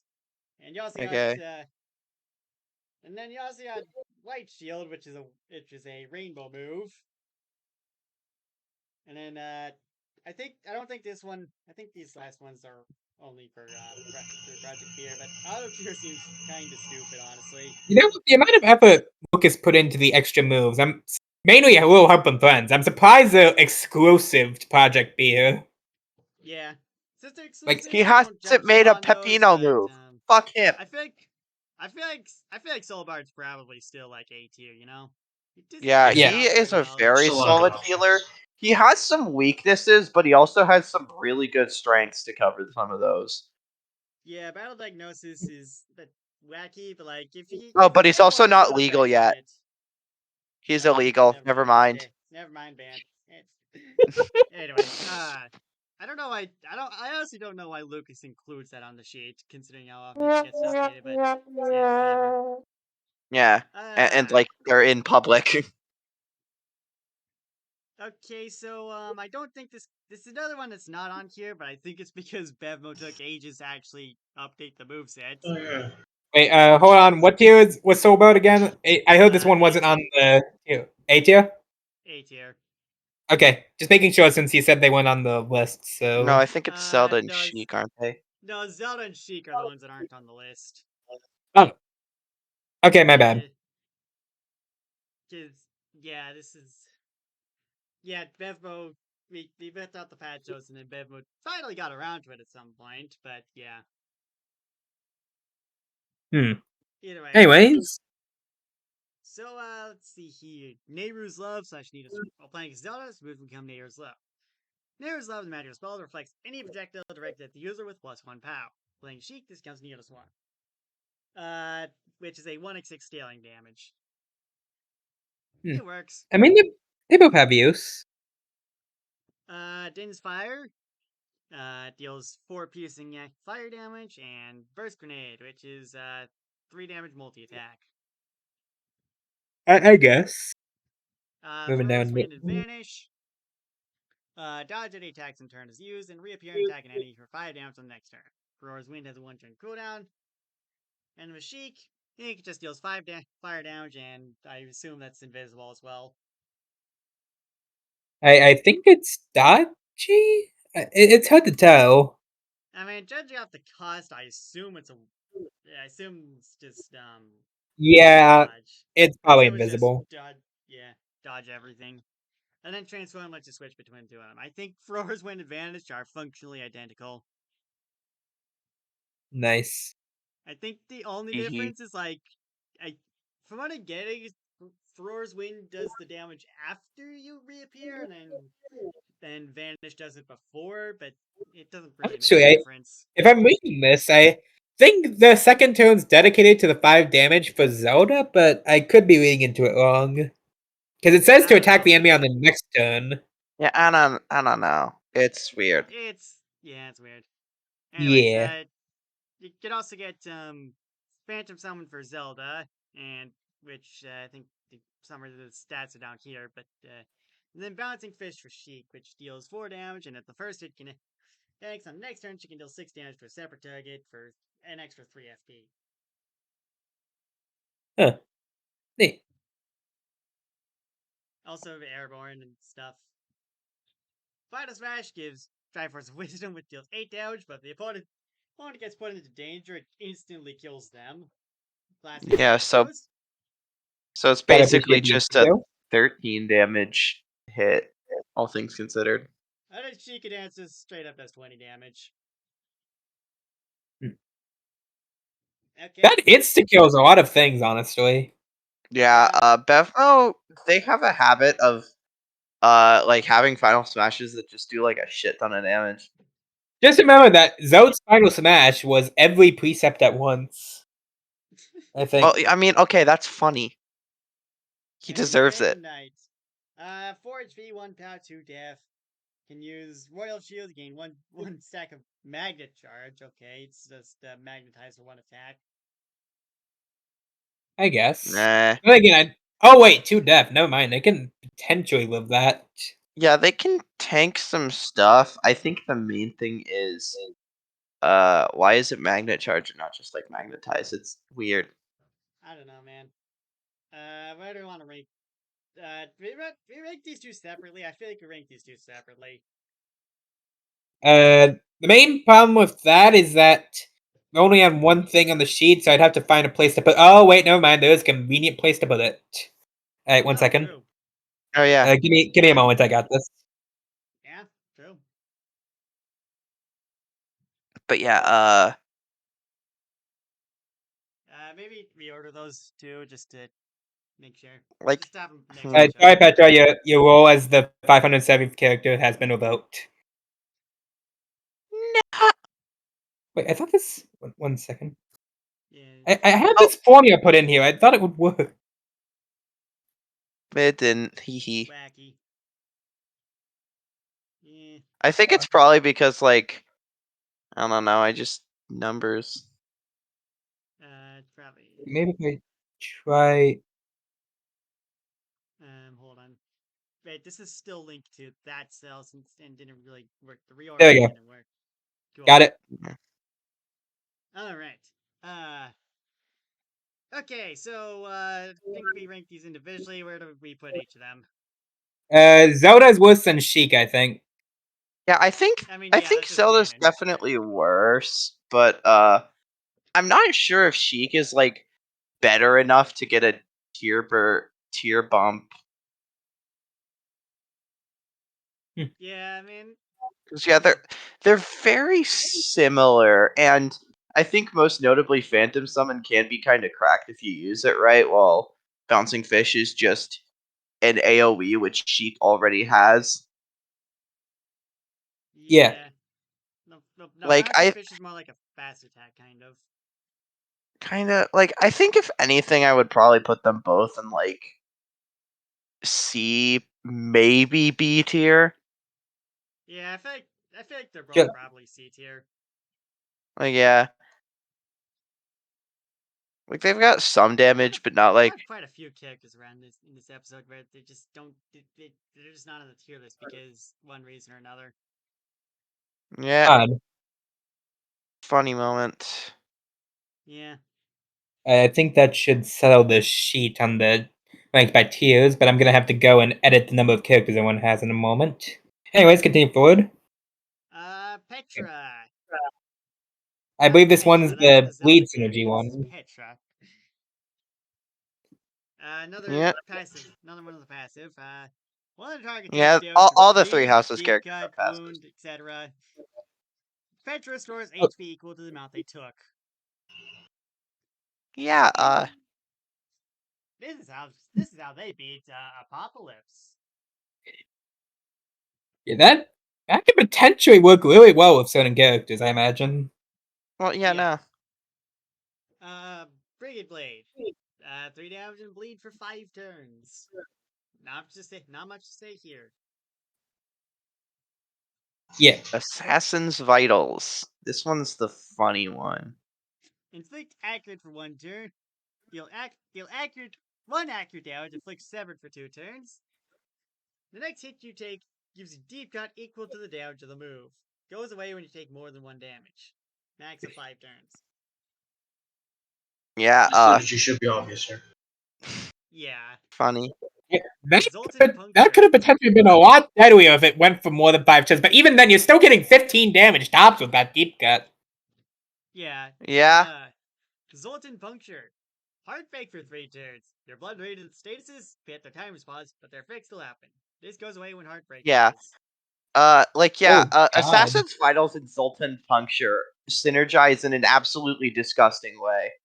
Yes! This is evil, jeez! Hunter's Boon now additionally applies to the ally with the lowest HP. If there's a tie, go alphabetic. Okay.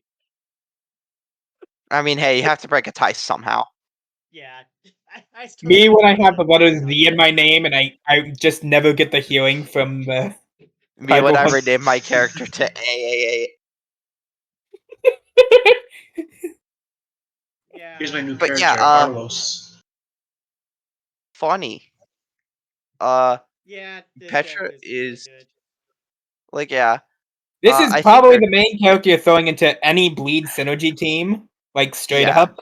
Pretty much it. Yeah, any bleed. They're really good in poison teams too, because guess what? Extend each other's timers. Yep. Most nice interactions. This character's definitely at least A tier, but do we think it's good enough for S tier? I I mean, the main thing think I'm I'm gonna seeing is that I don't say- think there's enough bleed synergy characters to warrant the S tier. yeah, no. I think the big thing is that bleed is a damage over time. And if you're fighting someone who has healing, you can definitely be a little gimped as Petra. So I think they are solidly A tier. I don't think they bump their way into S No, you tier. can't. They have Heartbreak. True. I forgot Heartbreak actually did a thing. I only remember it for the bleeds pausing. I'm so smart. But yeah, I think the main thing is damage over time is going to be inherently worse than just, raw damage. Like, I think you can still just out raw damage Petra even with the healing. And they're very good, but I don't think they're S tier good. And fair enough. Still really high A tier though. Yeah. Yeah, I agree with that. If there were more bleed synergy characters, it'd be even higher, honestly. Yeah. I don't think it's bleed synergy characters. I think it's just that if they had a way to really have active pressure on you and not just I'm gonna deep cut you and you're gonna die in 7 turns, they could be really annoying. To be fair, that is Fair, kind of fair. Poison Gaskar's entire game plan. Anyways, next guy. Well, I won't get into the cassette girl stuff, but yeah, long story short, Great as a weirdo. And as such, going Because to I'm a creep. next up, we've got Alright. RNA. Yeah, RNA is Right, so, 1/2 copying hand. RNA proceeds to copy a move that opponent has and uses it on them right away. The catch is that RNA will have a -1 power for 2 turns every time RNA uses a move from this. X stands for how much the move costs, can't make a move free. See? yeah. It's an instant copy that that's even cheaper than the original move, but the issue, of course, is that RNA will get -1 power when doing that. If I only mean, there were honestly moves that speaking, the didn't -1 do power doesn't damage. really matter too much depending on what you're grabbing. Yeah, no, if you have like any support move, you know. Honestly Yeah. speaking, like, if the boss has anything that you can use in that sense, well, congratulations, you basically just got the keys to the city because you got that fortune file attached to it off the bat. Yep. Pyranidine Beam. RNA That shoots, is a modulus. shoots out a Purine or Pyramidine Beam at the opponent. The color of the blast can be chosen by RNA, but must be done at the start of battle. Cannot decrease the countdown of these statuses. So Alright, we get let's to choose one of these for each fight. let's read off the RNA shopping list real quick. We got Burn for 4 turns for 6 FP. We got Leech for 4 turns for 4 FP. We got Sparky for 4 turns for 4 FP. We got Waterlog for 4 turns for 9 FP. And we got Toxic for 4 turns for 7 FP. Quite an interesting Pretty shopping nice. list you got here. I know. I I use think green before yellow. why not? True. Yeah, I think if you're gonna running this move, you're probably gonna mostly rely on blue and purple. Like purple just kind of straight up power creeps red for 1 extra FP, and green and yellow are nice statuses, but like it's fucking waterlogged. Yeah, that is Yep. Waterlog. From what I'm getting, you only get one of these per fight, which I think balances it to some extent. But still. Yeah. No, if you could get all of these, like no, this would be stupid. Anyways, dual attack. It's a dual attack. No way. This is broken! How did we run this through? Sorry This guys, I was thing jumping gives the one of balances. those things for 4 turns. I don't think any of them are on cost. I mean, that's the perils of having to getting all these options at once, but oh geez, efficiency up is 5 FP for 4 turns. What? Yeah. Yeah. All of the colors. RNA shoots out some Purine and Pyramidine beams. Opponent inflicting burn, leech, efficiency down 1, soft, and toxic for 4 turns. Eh. I mean, I imagine Envy's probably funny with this, but that just goes into using other character synergies, so. Birthright. Yeah. If RNA I mean, uses still, one it's half a lot of copying- damage. If RNA uses 1/2 copying hand after copying a move and using it, RNA can choose to do it again for future uses without the debuff.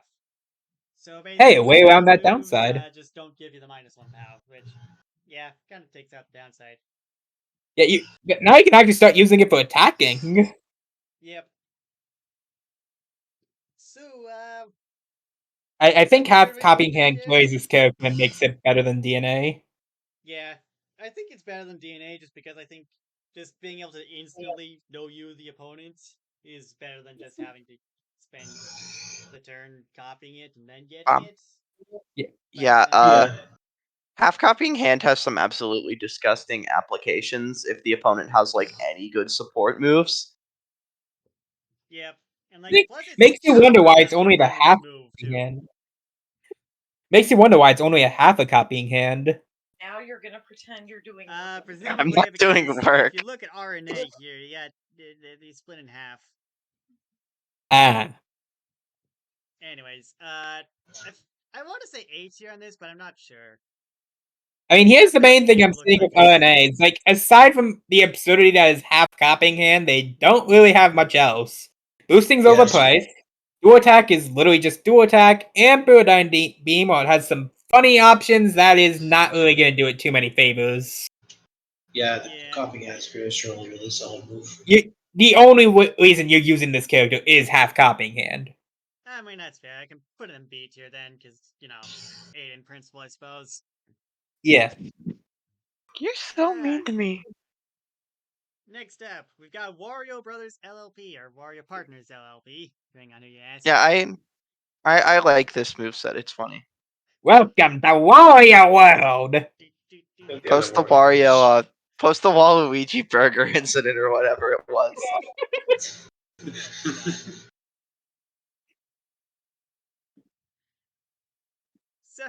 So first up, we got the company sponsorship, which this is one hell of a cycle move. Yeah. Wait, let's Mario read it. and Waluigi send out a radio signal and help him in to send him help in the fight. It's a good thing to have connections to other companies. However, Wario and Waluigi have two different ways they want to establish a business connection. It's up to the player to choose which partner side is in their disputes. You can only pick one, you can't pick both. This follows a set cycle from top to bottom. So basically, you get the cycle, and Wario and Waluigi have different effects for each possible option. Hey, let's see the sponsors. You got There's Trillies. Wario gives +2 power and cleanses all power lowering statuses, while Waluigi gains access to act, which grants the partners access to act for 3 turns. Yeah, That is 3 acts. Oh dear. Yep. but it's Mind blown. Waluigi. He's probably not the best role player. True. Wario partners LP open a crate and get garbage. First unboxing grants +2 charge, the second one grants 1 crit charge, and the third time it grants critical for 2 turns. After the third unbox, it starts over. I will note that in order to do this, to get the critical, you gotta go through the entire cycle Yeah, 3 times. Yeah, it takes like I No, think twice and then 2 18 more or times to something. get that, but still, yeah. I mean, if you Not get cheap to that enough. point, you deserve to get criticaled. Yeah. Yeah. Yeah, Waluigi strikes and chokes the Manco crate at his opponents. Deals 4 damage and inflicts dizzy for 1 turn. teehee. Top I Hat think Clan. this is probably a little under cost, but whatever. Grants unlocked for 3 turns. Just grant an ally access to the Manco crate for something. Just working it now, anyways. Waluigi. Going for a quick money heist. Waluigi in the top hat clan hit an opponent for 3 power and steal half the coins. Target doesn't have any coins. Waluigi will hit them again for 3 power.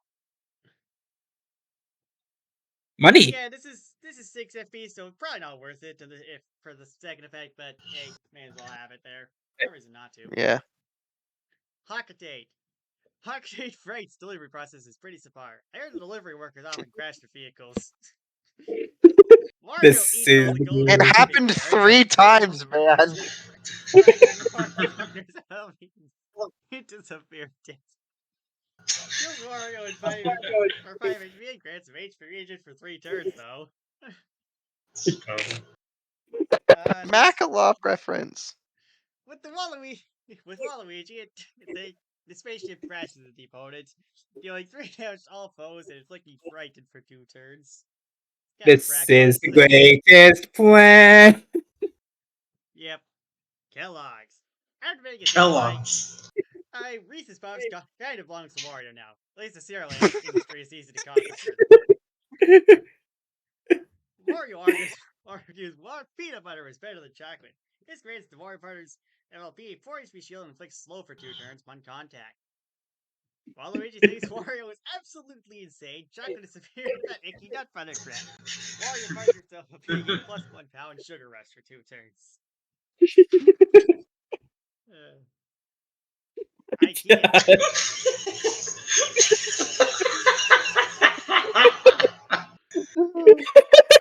I remember when I first balanced this moveset, and I was like, what the fuck? When I saw this sponsor. What is this? Mr. Obama, what are you doing Wario here? The hot tub. Nobody's on in. Wario flips the hot tub, inflicting 7 and -2 death for 3 turns to a single target. Waluigi builds a taco stand, healing allies for 1 HP, and Waluigi can... And it's like, one ally in particular received the Holy Waluigi Taco, giving them blessed ends in 5 turns. God. Home Depot. I feel like I have to post a video. They're now forklift certified. This grants both partners skill for 2 turns. Cannot be altered by any means. You're too right, Agi Pie! We are now forklift certified! And then lastly, Barack Obama. Obama joins the fight as a summon with 6 HP, 2 power, and 1 death. Obama can tell an inspirational speech for 8 FP, granting all allies inspired fast for 1 turn and potential for 3 turns. This can only be done once. Obama's immune to Trojan and Frightened. This is the greatest Yeah. simulation. Obama is just simply too powerful. He's better than the Mega. The Mega gets Trojan like a bitch. Okay, but what about Watery Obama? Oh god. But What don't a handle bother, get down! Waluigi launcher. Warrior holds Waluigi like a rocket launcher and fires him at an opponent. Waluigi hates this. Deals 6 damage to a single target. If said target has any projectile counting stasis, this move will ignore the stasis and deal an additional 2 damage to them. You can't reflect the Waluigi. Finally, a counter to Big Bad Baby Bowser with Reflect. Okay, that has to be the fucking thumbnail now. Wario partners with the fucking this at Baby Bowser. It has to be. Maybe. I don't want to draw Bowser again, but I might. We'll see. Wario Corkscrew. Heals 2 damage twice if on an airborne target. Wario grabs and slings it back to the ground, immobilizing them for 2 turns. These motherfuckers hate air. Yeah. And this is what they're gonna use to deal with Kamek after Big Bad Baby Bowser's down. I remember I think it's Ruby's ongoing fight, but you know, her opening move is 5 damage and airborne for 1 turn. So Dr. Doom comes in with the freaking airborne counter. With the foot dive. Trolled. She came to play volleyball. Dr. Doom won that match. Anyways, Kako Waft. This move grants Wario partners 5 HP and dodgy for 2 turns. Every 4th time this move is used, Wario performs an ultimate waft attack. This deals 4 damage to all opponents and inflicts putrid for 4 turns. The move's base effect does not occur on this usage. The move has a 3-turn cooldown though, so have fun. Hey, God. First right. Bad for business. Whenever an ally grants Wario partners LP a positive status or gives them an item, they're essentially investing in their company. Any buffs or heals given to Wario partners LP also benefits the inflictor for half the value. That is a really good birthright. Yeah. I'm That's just actually like- a good character too. This ain't an Aiden situation. This is just adding on to an already good character. Yeah. Final smash. Wario partners LP began to cash on their bets of kindness, loading all the tools and products they are provided to take home another Crusade battle win. Deals 2 fixed damage to all enemies on its own, but hits it again for each time they use company sponsorship before performing this move. This also Holy grants Wario shit. partners LP 200 coins. So, like, if you get to Obama in this Very deals nice. 18 fixed damage to all foes. God. Oh wait, we could get even better. What if you went all the way to the unusual on Manco? Of course, you can't get the critical buff. Like, imagine how much fixed damage you're doing with that. I think you just I straight mean, up yeah, win. to make it all the way to let's see here. You got 1 base hit, then 8 from going to the cycle once, then another 8 for going through the cycle twice, then 2 to get the unusual from the Manco crate. That's what, 19 hits. So that's 38 fixed damage. I mean, Trolled. they don't live that long, but still. So hard. Honestly, I think this Yeah, is insane with Final Smash mean. It's like, sure, it's only 1 fixed damage. Like, you just keep using it each time. Just Yeah. keep using the Final Yeah, Smash meter, and exactly. it'll just get stronger each time, you know? I Like, think there's Mario no Partners stopping are, it. like, I think these are a pretty easy A tier. Yeah, Yeah. Yes, makes sense. So much good stuff. Like, just not all. it's a hilarious character too. Yeah, no, not all the like sponsorships are amazing, but like some of them are really. We have good. so Like, many the of base moves are also still good. Yeah. yeah, not all the sponsorships are amazing, but the fact that they have 2 options for each of them is really good. Yeah. Generally, at least one of them is good. Just know that they have an act button too, so they could get even more stupid. Yeah. Before we go on to MP Dice, let's take a quick detour at the Supernova character for today, which is rejected because yes, And I think I had a rejection reason for this one, and Felpin. Also Right. the fucking AU. Often. Pin Oh. stab. Deals 7 accurate piercing damage. Drain burst. Take 3 fixed damage to heal the target for 3 HP, but give them leech, drain, and acidic for 2 turns. oh jeez. Ooh. This Does this even? This only pays itself. This barely pays itself off. Yeah, What's like the it's a point then? very mean move in concept, but you're also paying 6 FP and 3 HP for that. Like, It jeez. barely even pays off the HP. It does 4 damage and it heals the target by 3 HP. If anything, I'm betting Supernova was thinking like, okay, 3 status pluses. I mean, And yeah, 26 obviously that's BP. what they were And thinking. Hodin Soul equipped. I mean, yeah, Teehee. obviously, but still. Fen Missile. In 2 turns, hit an opponent 5 times for 1 piercing damage, sailing. This is a delayed hit move, not a charge move. It's like more, except the turn after it's used. Instead of turn after it's used, it's the turn after the turn after. I will note, by the way, I'm pretty sure this character had a +3 power available to them. And distorted. Yeah, I think that was why they got rejected, the distorted. Yeah. They had so much stupid shit to them, honestly. I think it was like magnetized distorted, if I remember correctly. Oh god.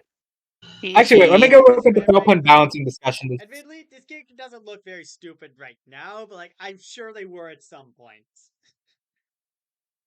Yeah. And with Reconstruct Fen is whatever, it's like +2 def. And Oh wait, hold on, no. No, the +3, it wasn't +3 power, it was even worse with this move. Oh god. It combos into both! Ugh. Yeah. So, all things Right. considered, I think this is Felpen's fate easily. Yeah. Birthright. Raid risk help you stone yourself. Act as if an ally of your choice is the inflictor and you're the target. Means that they'll count as the inflictor and use the target for the statuses and must drain FP and HP accordingly. We use this way that healing effects damage part is eliminated. However, any status affecting effects and use such as move status still apply to your move instead of those of your ally, yada yada, whatever. It's kinda bad. Anyway. God. Ink Explosion is an AoE tri-attack that inflicts ink for 3 turns, which is kinda lame. Anyways. God, this character used to be so stupid. Yeah, this character seems very tame now. But like I guarantee you that this is not always the case. Anyways, Anyways, on the to last top. character for today. Top meta threat MP Dice. This is- freaking character. Oh, This- this is the legacy version of it. You know, ironically enough, I'm pretty sure there's one tool in MP Dice Legacy that ends up. I'm pretty sure that current MP Dice misses a lot, and that's Pico Pummel. Yeah. Let's just look at both of them just to compare. That's it. I am gonna open up the new one because you know we're gonna rank the new one, but like I think we should compare them both just to get an idea. Yeah, Should we give an introduction to this character's history first?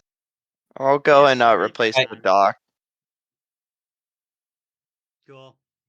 I was looking for the MP Dice rework doc, and I was actually unironically typing top meta threat MP Dice.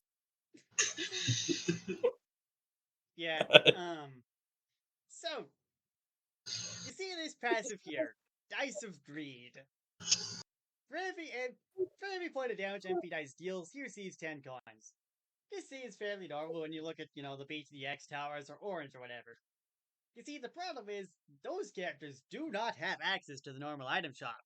MP Dice does. And he also has access to his own orb shop, at which he's also a meta progressor, meaning he gets orbs for each new battle he wins. Anyways, that stuff. And MP Dice shows up to a lot of fights, so Yeah, I can confirm. I will note that he no longer has permanent access to every to the normal item shop. That's not unlocked Yeah. behind a badge. But we'll get to that in a bit. Regardless, it's hard to ignore the legacy. yeah. Let's see here. You got on Assault moveset, you got Dice Roll, which you got Snake Eyes for 1 piercing damage. Base bonus for base attack that deals double damage, or gives double coin gain. Nice Trip. Negates someone who uses a contact attack. Deals Quarrel, which inflicts bruise for 3 turns, but deals 1 fixed damage. Also, it gives 1 fixed damage from MP Dice. Star Shield, 7 HP shield. An imperfect play where empty dice can do 8 points to increase or reduce anyone's stats. Mm. Some funny It's- stuff. Yep. Yeah, his new stuff is mostly the same, but just usually just using slightly Yeah. different statuses. You also have Peek of Home on the old one, which is 1x3, and then Balloon Buster, which you never use, but use it 6 times, deal 8 piercing damage to all enemies, and deal 2 piercing damage to empty dice and his allies. Honestly, that's not really that good. Like, I get that it's that's what one of Resident people Evil use, but you're is. spending 6 Resident turns Evil on will this. never use this. Anyways, yeah, this also throw the dice, where you can choose one face for dice roll cycle to land on a second time. Night Shift, which allows him to buy orbs and items at the same time, which he wasn't able to do for some reason, but whatever. I don't see this being 3BP, but like he made use of it regardless, so If I were to guess, the orb shop and the actual shop are in 2 separate locations, and he can't go to both in the span of a single turn. yeah. And then subscription service, which is plus 25 coins, but minus 1 FP each turn. Anyways, as for new MP dice, The top meta threat himself. you got the good old. We'll look at the orb shop in a bit. Let's just look through the base special moves. Since I should note that all the orbs he got in this moveset crossed over to the rework, so yeah. Yeah. Snake Eyes is the same. Hardy Investment now. Two-Face now gives a coin heart with Hardy Investment. Orb Enhancement now gives MP Dice an item charge, which, oh boy, one portable item booster. The implications of Yay! this should be obvious. Yep. Payback. Money Mitts. It's for 2 turns. Nice for dealing with other coin characters or just getting a power buff, really. Yeah. Most of the time with MP Oh. dice, since they do not have the same thing Bandit has, they're likely getting the power up. Yeah. Lone Shark. 5 HP, 1 power summon that can't guard or use MP Dice's orbs, but triggers the Dice of Greed passive whenever it attacks. Only one Lone Shark can be out of time. Lone Shark has not been defeated. And as moves used again, it's restored to full HP and given a coin heart. And then finally, Jackpot, giving MP Dice stonks for 3 turns. Dunk! Which, Yay! stonks is double coins, and on a character's damage dollars, that's a bit cracked. Yeah. So if you ever just deletes 3 of these faces, have fun dealing with that. Yep. Rich Rush. Deals 4 damage and doubles all coin gain from this. This was stunks. Yep. God Plus fucking coin damn. gain. Heal deal. Heal someone for 5 HP, but charges them 40 coins. If they have no coins on hand, Empty Dice just gains 40 coins instead, but the move now costs 6 FP. If Empty Dice uses the move on himself, it just heals 5 HP with no coins spent or gained. I guess. It works. It's better than Balloon Buster, that's for sure. Final Smash, the final 5 bonus. MP Dice sees where its final 5 turns, and shifts his money-making schemes to overdrive. For the next 5 turns, all coin gains are tripled, and all orbs are half off.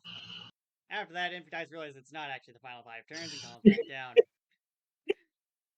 And yes, the triple coin gain stacks with Rich Rush. You can get 240 coins for dealing 4 damage. 480 with And it's stacked with stonks. stonks. That's my question. 480 coins. For 4 damage.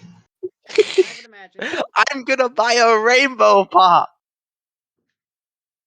God. Anyways, custom dice. It lets you alter the cycle of your custom dice, but it has to have at least it has to have at least 6. The dice has to have 6 sides and at least 2 different values with it. So just you I could just think- use For a what it's worth, with the 125 one, you could just do 125 125 and it'd be fine.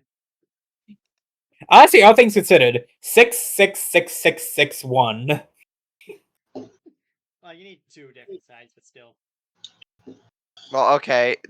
I think if anything, your optimal thing would be like 6s and 5s because those ones are insane. Oh, I right. think I thought we nerfed. I thought we buffed. I know we nerfed expanding for play, but I thought after the item shop nerf, we put it back to like 4 or 5. Honestly Yeah. speaking, given recent developments, I don't think he's ever using expanded inventory ever again. I mean, that's Like, fair, straight but up. still. Yeah, I mean, he has a lot of orbs at this point. Yeah, he kind of has everything he needs in the orb He shop, already honestly. has everything in the shop, and given the spending cap, there's no real reason to branch Yeah, out. he has 31 orbs already. Oh, and speaking of the spending cap, this flick is immune to it. The orb shop doesn't count as the base shop. Yeah, on the note, let's take a look at those orbs. So we got the Miracle Orb, full status gear with 5 HP and 5 FP heals alongside it. Infected Heart Orb, 5 HP with Parasite for 3 turns.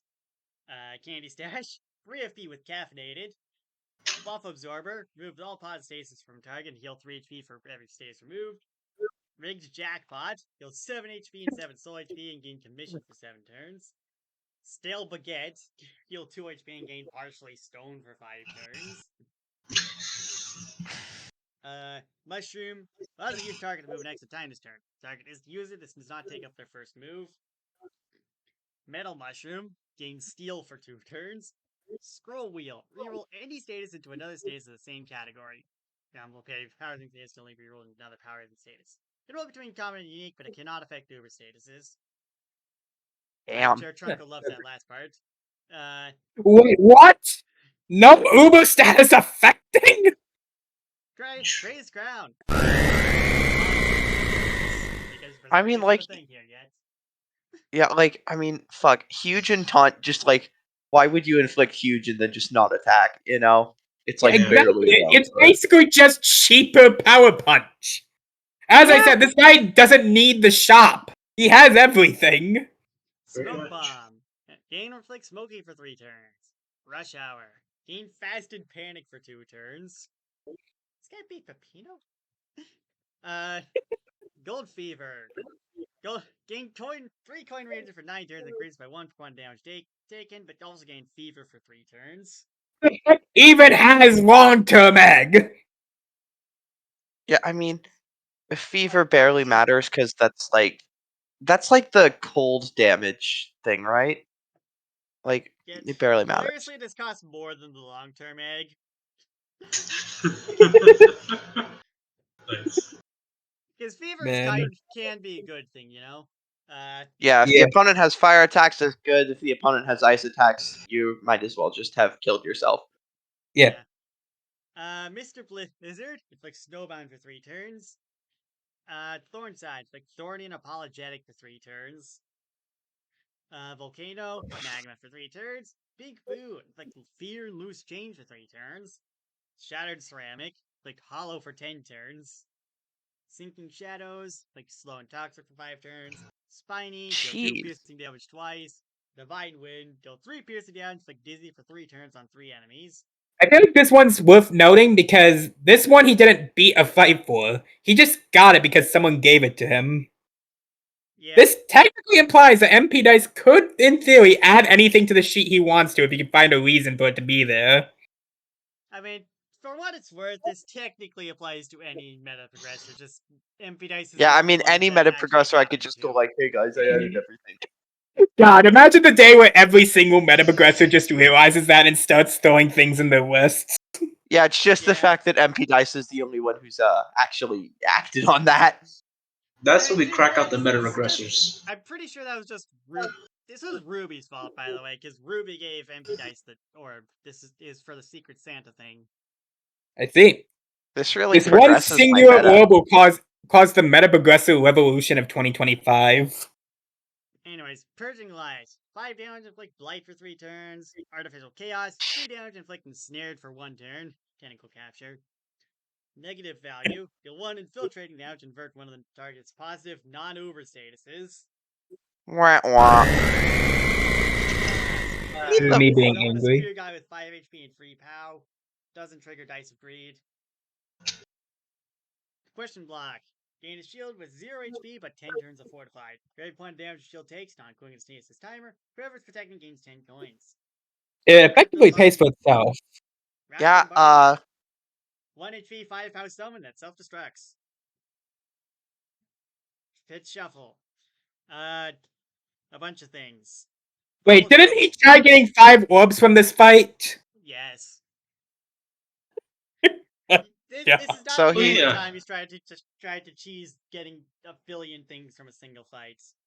Just remember, reminds he me of tried to the get Star 11 Shepherds. things from the Ascension with Stop Yeah. Shep.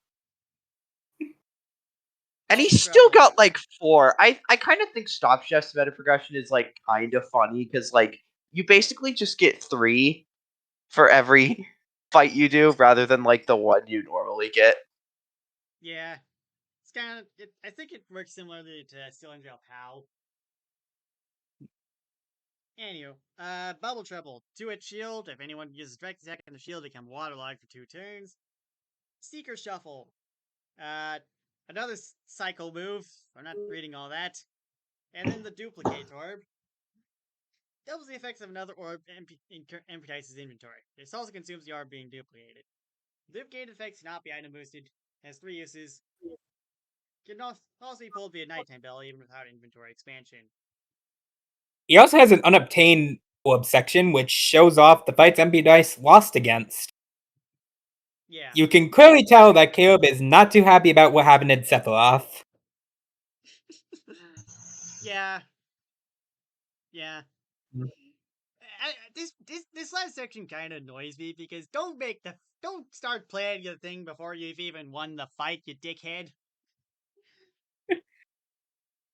Fuck you, you Just fucking remember dick. that MP Dice tried to kill off Santa Claus for an orb once. Yeah. Whoa, what? MP Dice, Santa Claus fight. MP Dice is the Oh, most yeah. dangerous Got canceled. simulation character because he's fueled by the most absolute dangerous thing in the world, fucking greed. Alright. He's fucking Mr. Krabs. I seriously do think that. I'm surprised that MP Dice is basically just allowed to have the shop full stop, honestly. Yeah, With damage dollars to boot. Alright, Like, so yeah, I'll be honest, I think the base moveset is pretty standard. You know, like there's some decent stuff in here, and obviously coin stuff is always gonna be good.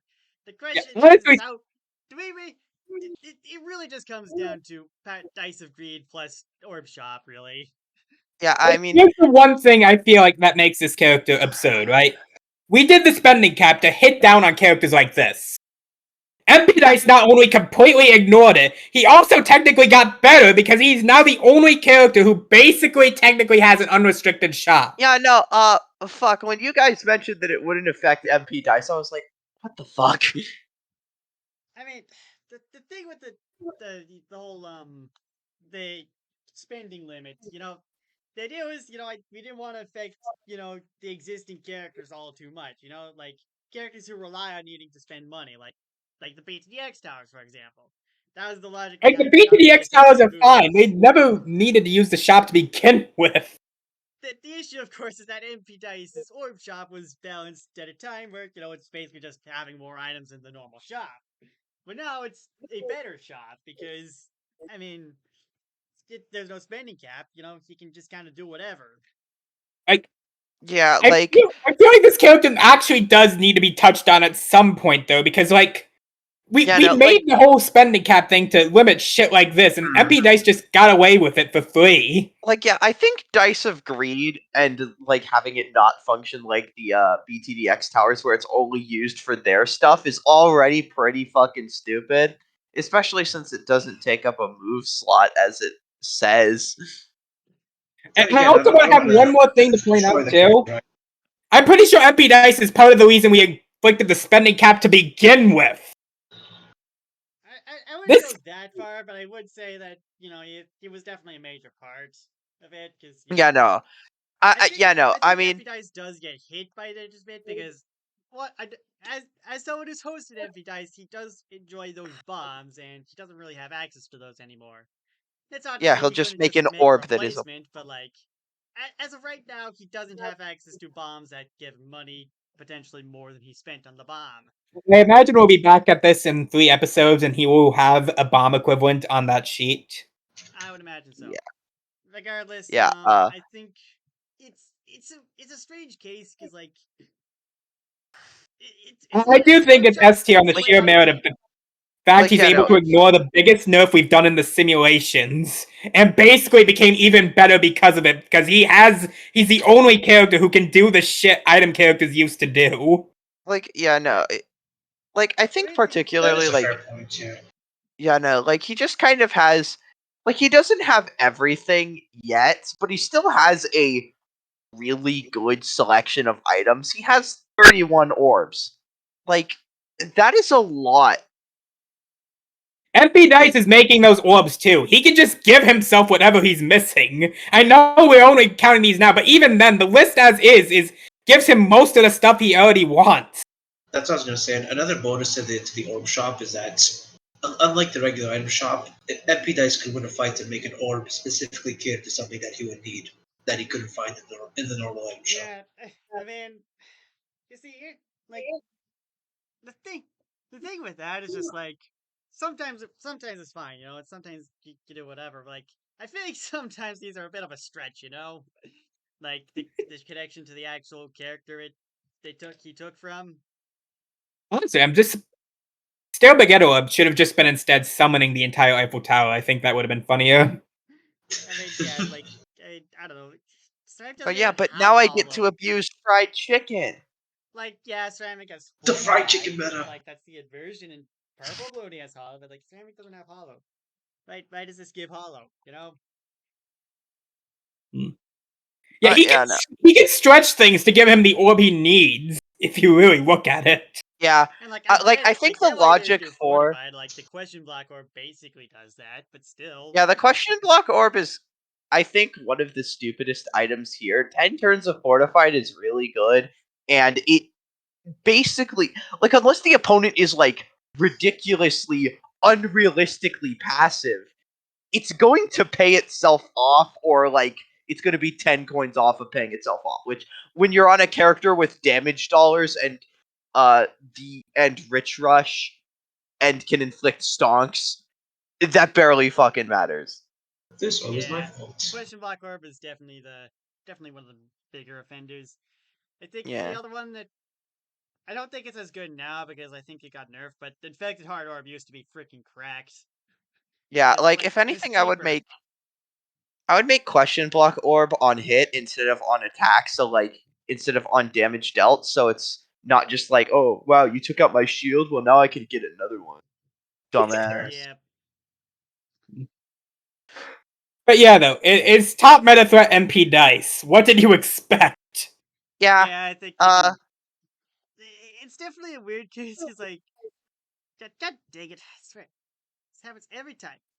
For some reason, Honestly, the mouse just stops clicking sometimes. Anyways, I think I actually. Honestly, even if it was an Aiden case, it probably would still be A tier because unrestricted access to the shop is still extremely, extremely good when the spending cap's in place. Yeah. Yeah. I think I accidentally moved this guy. There we go.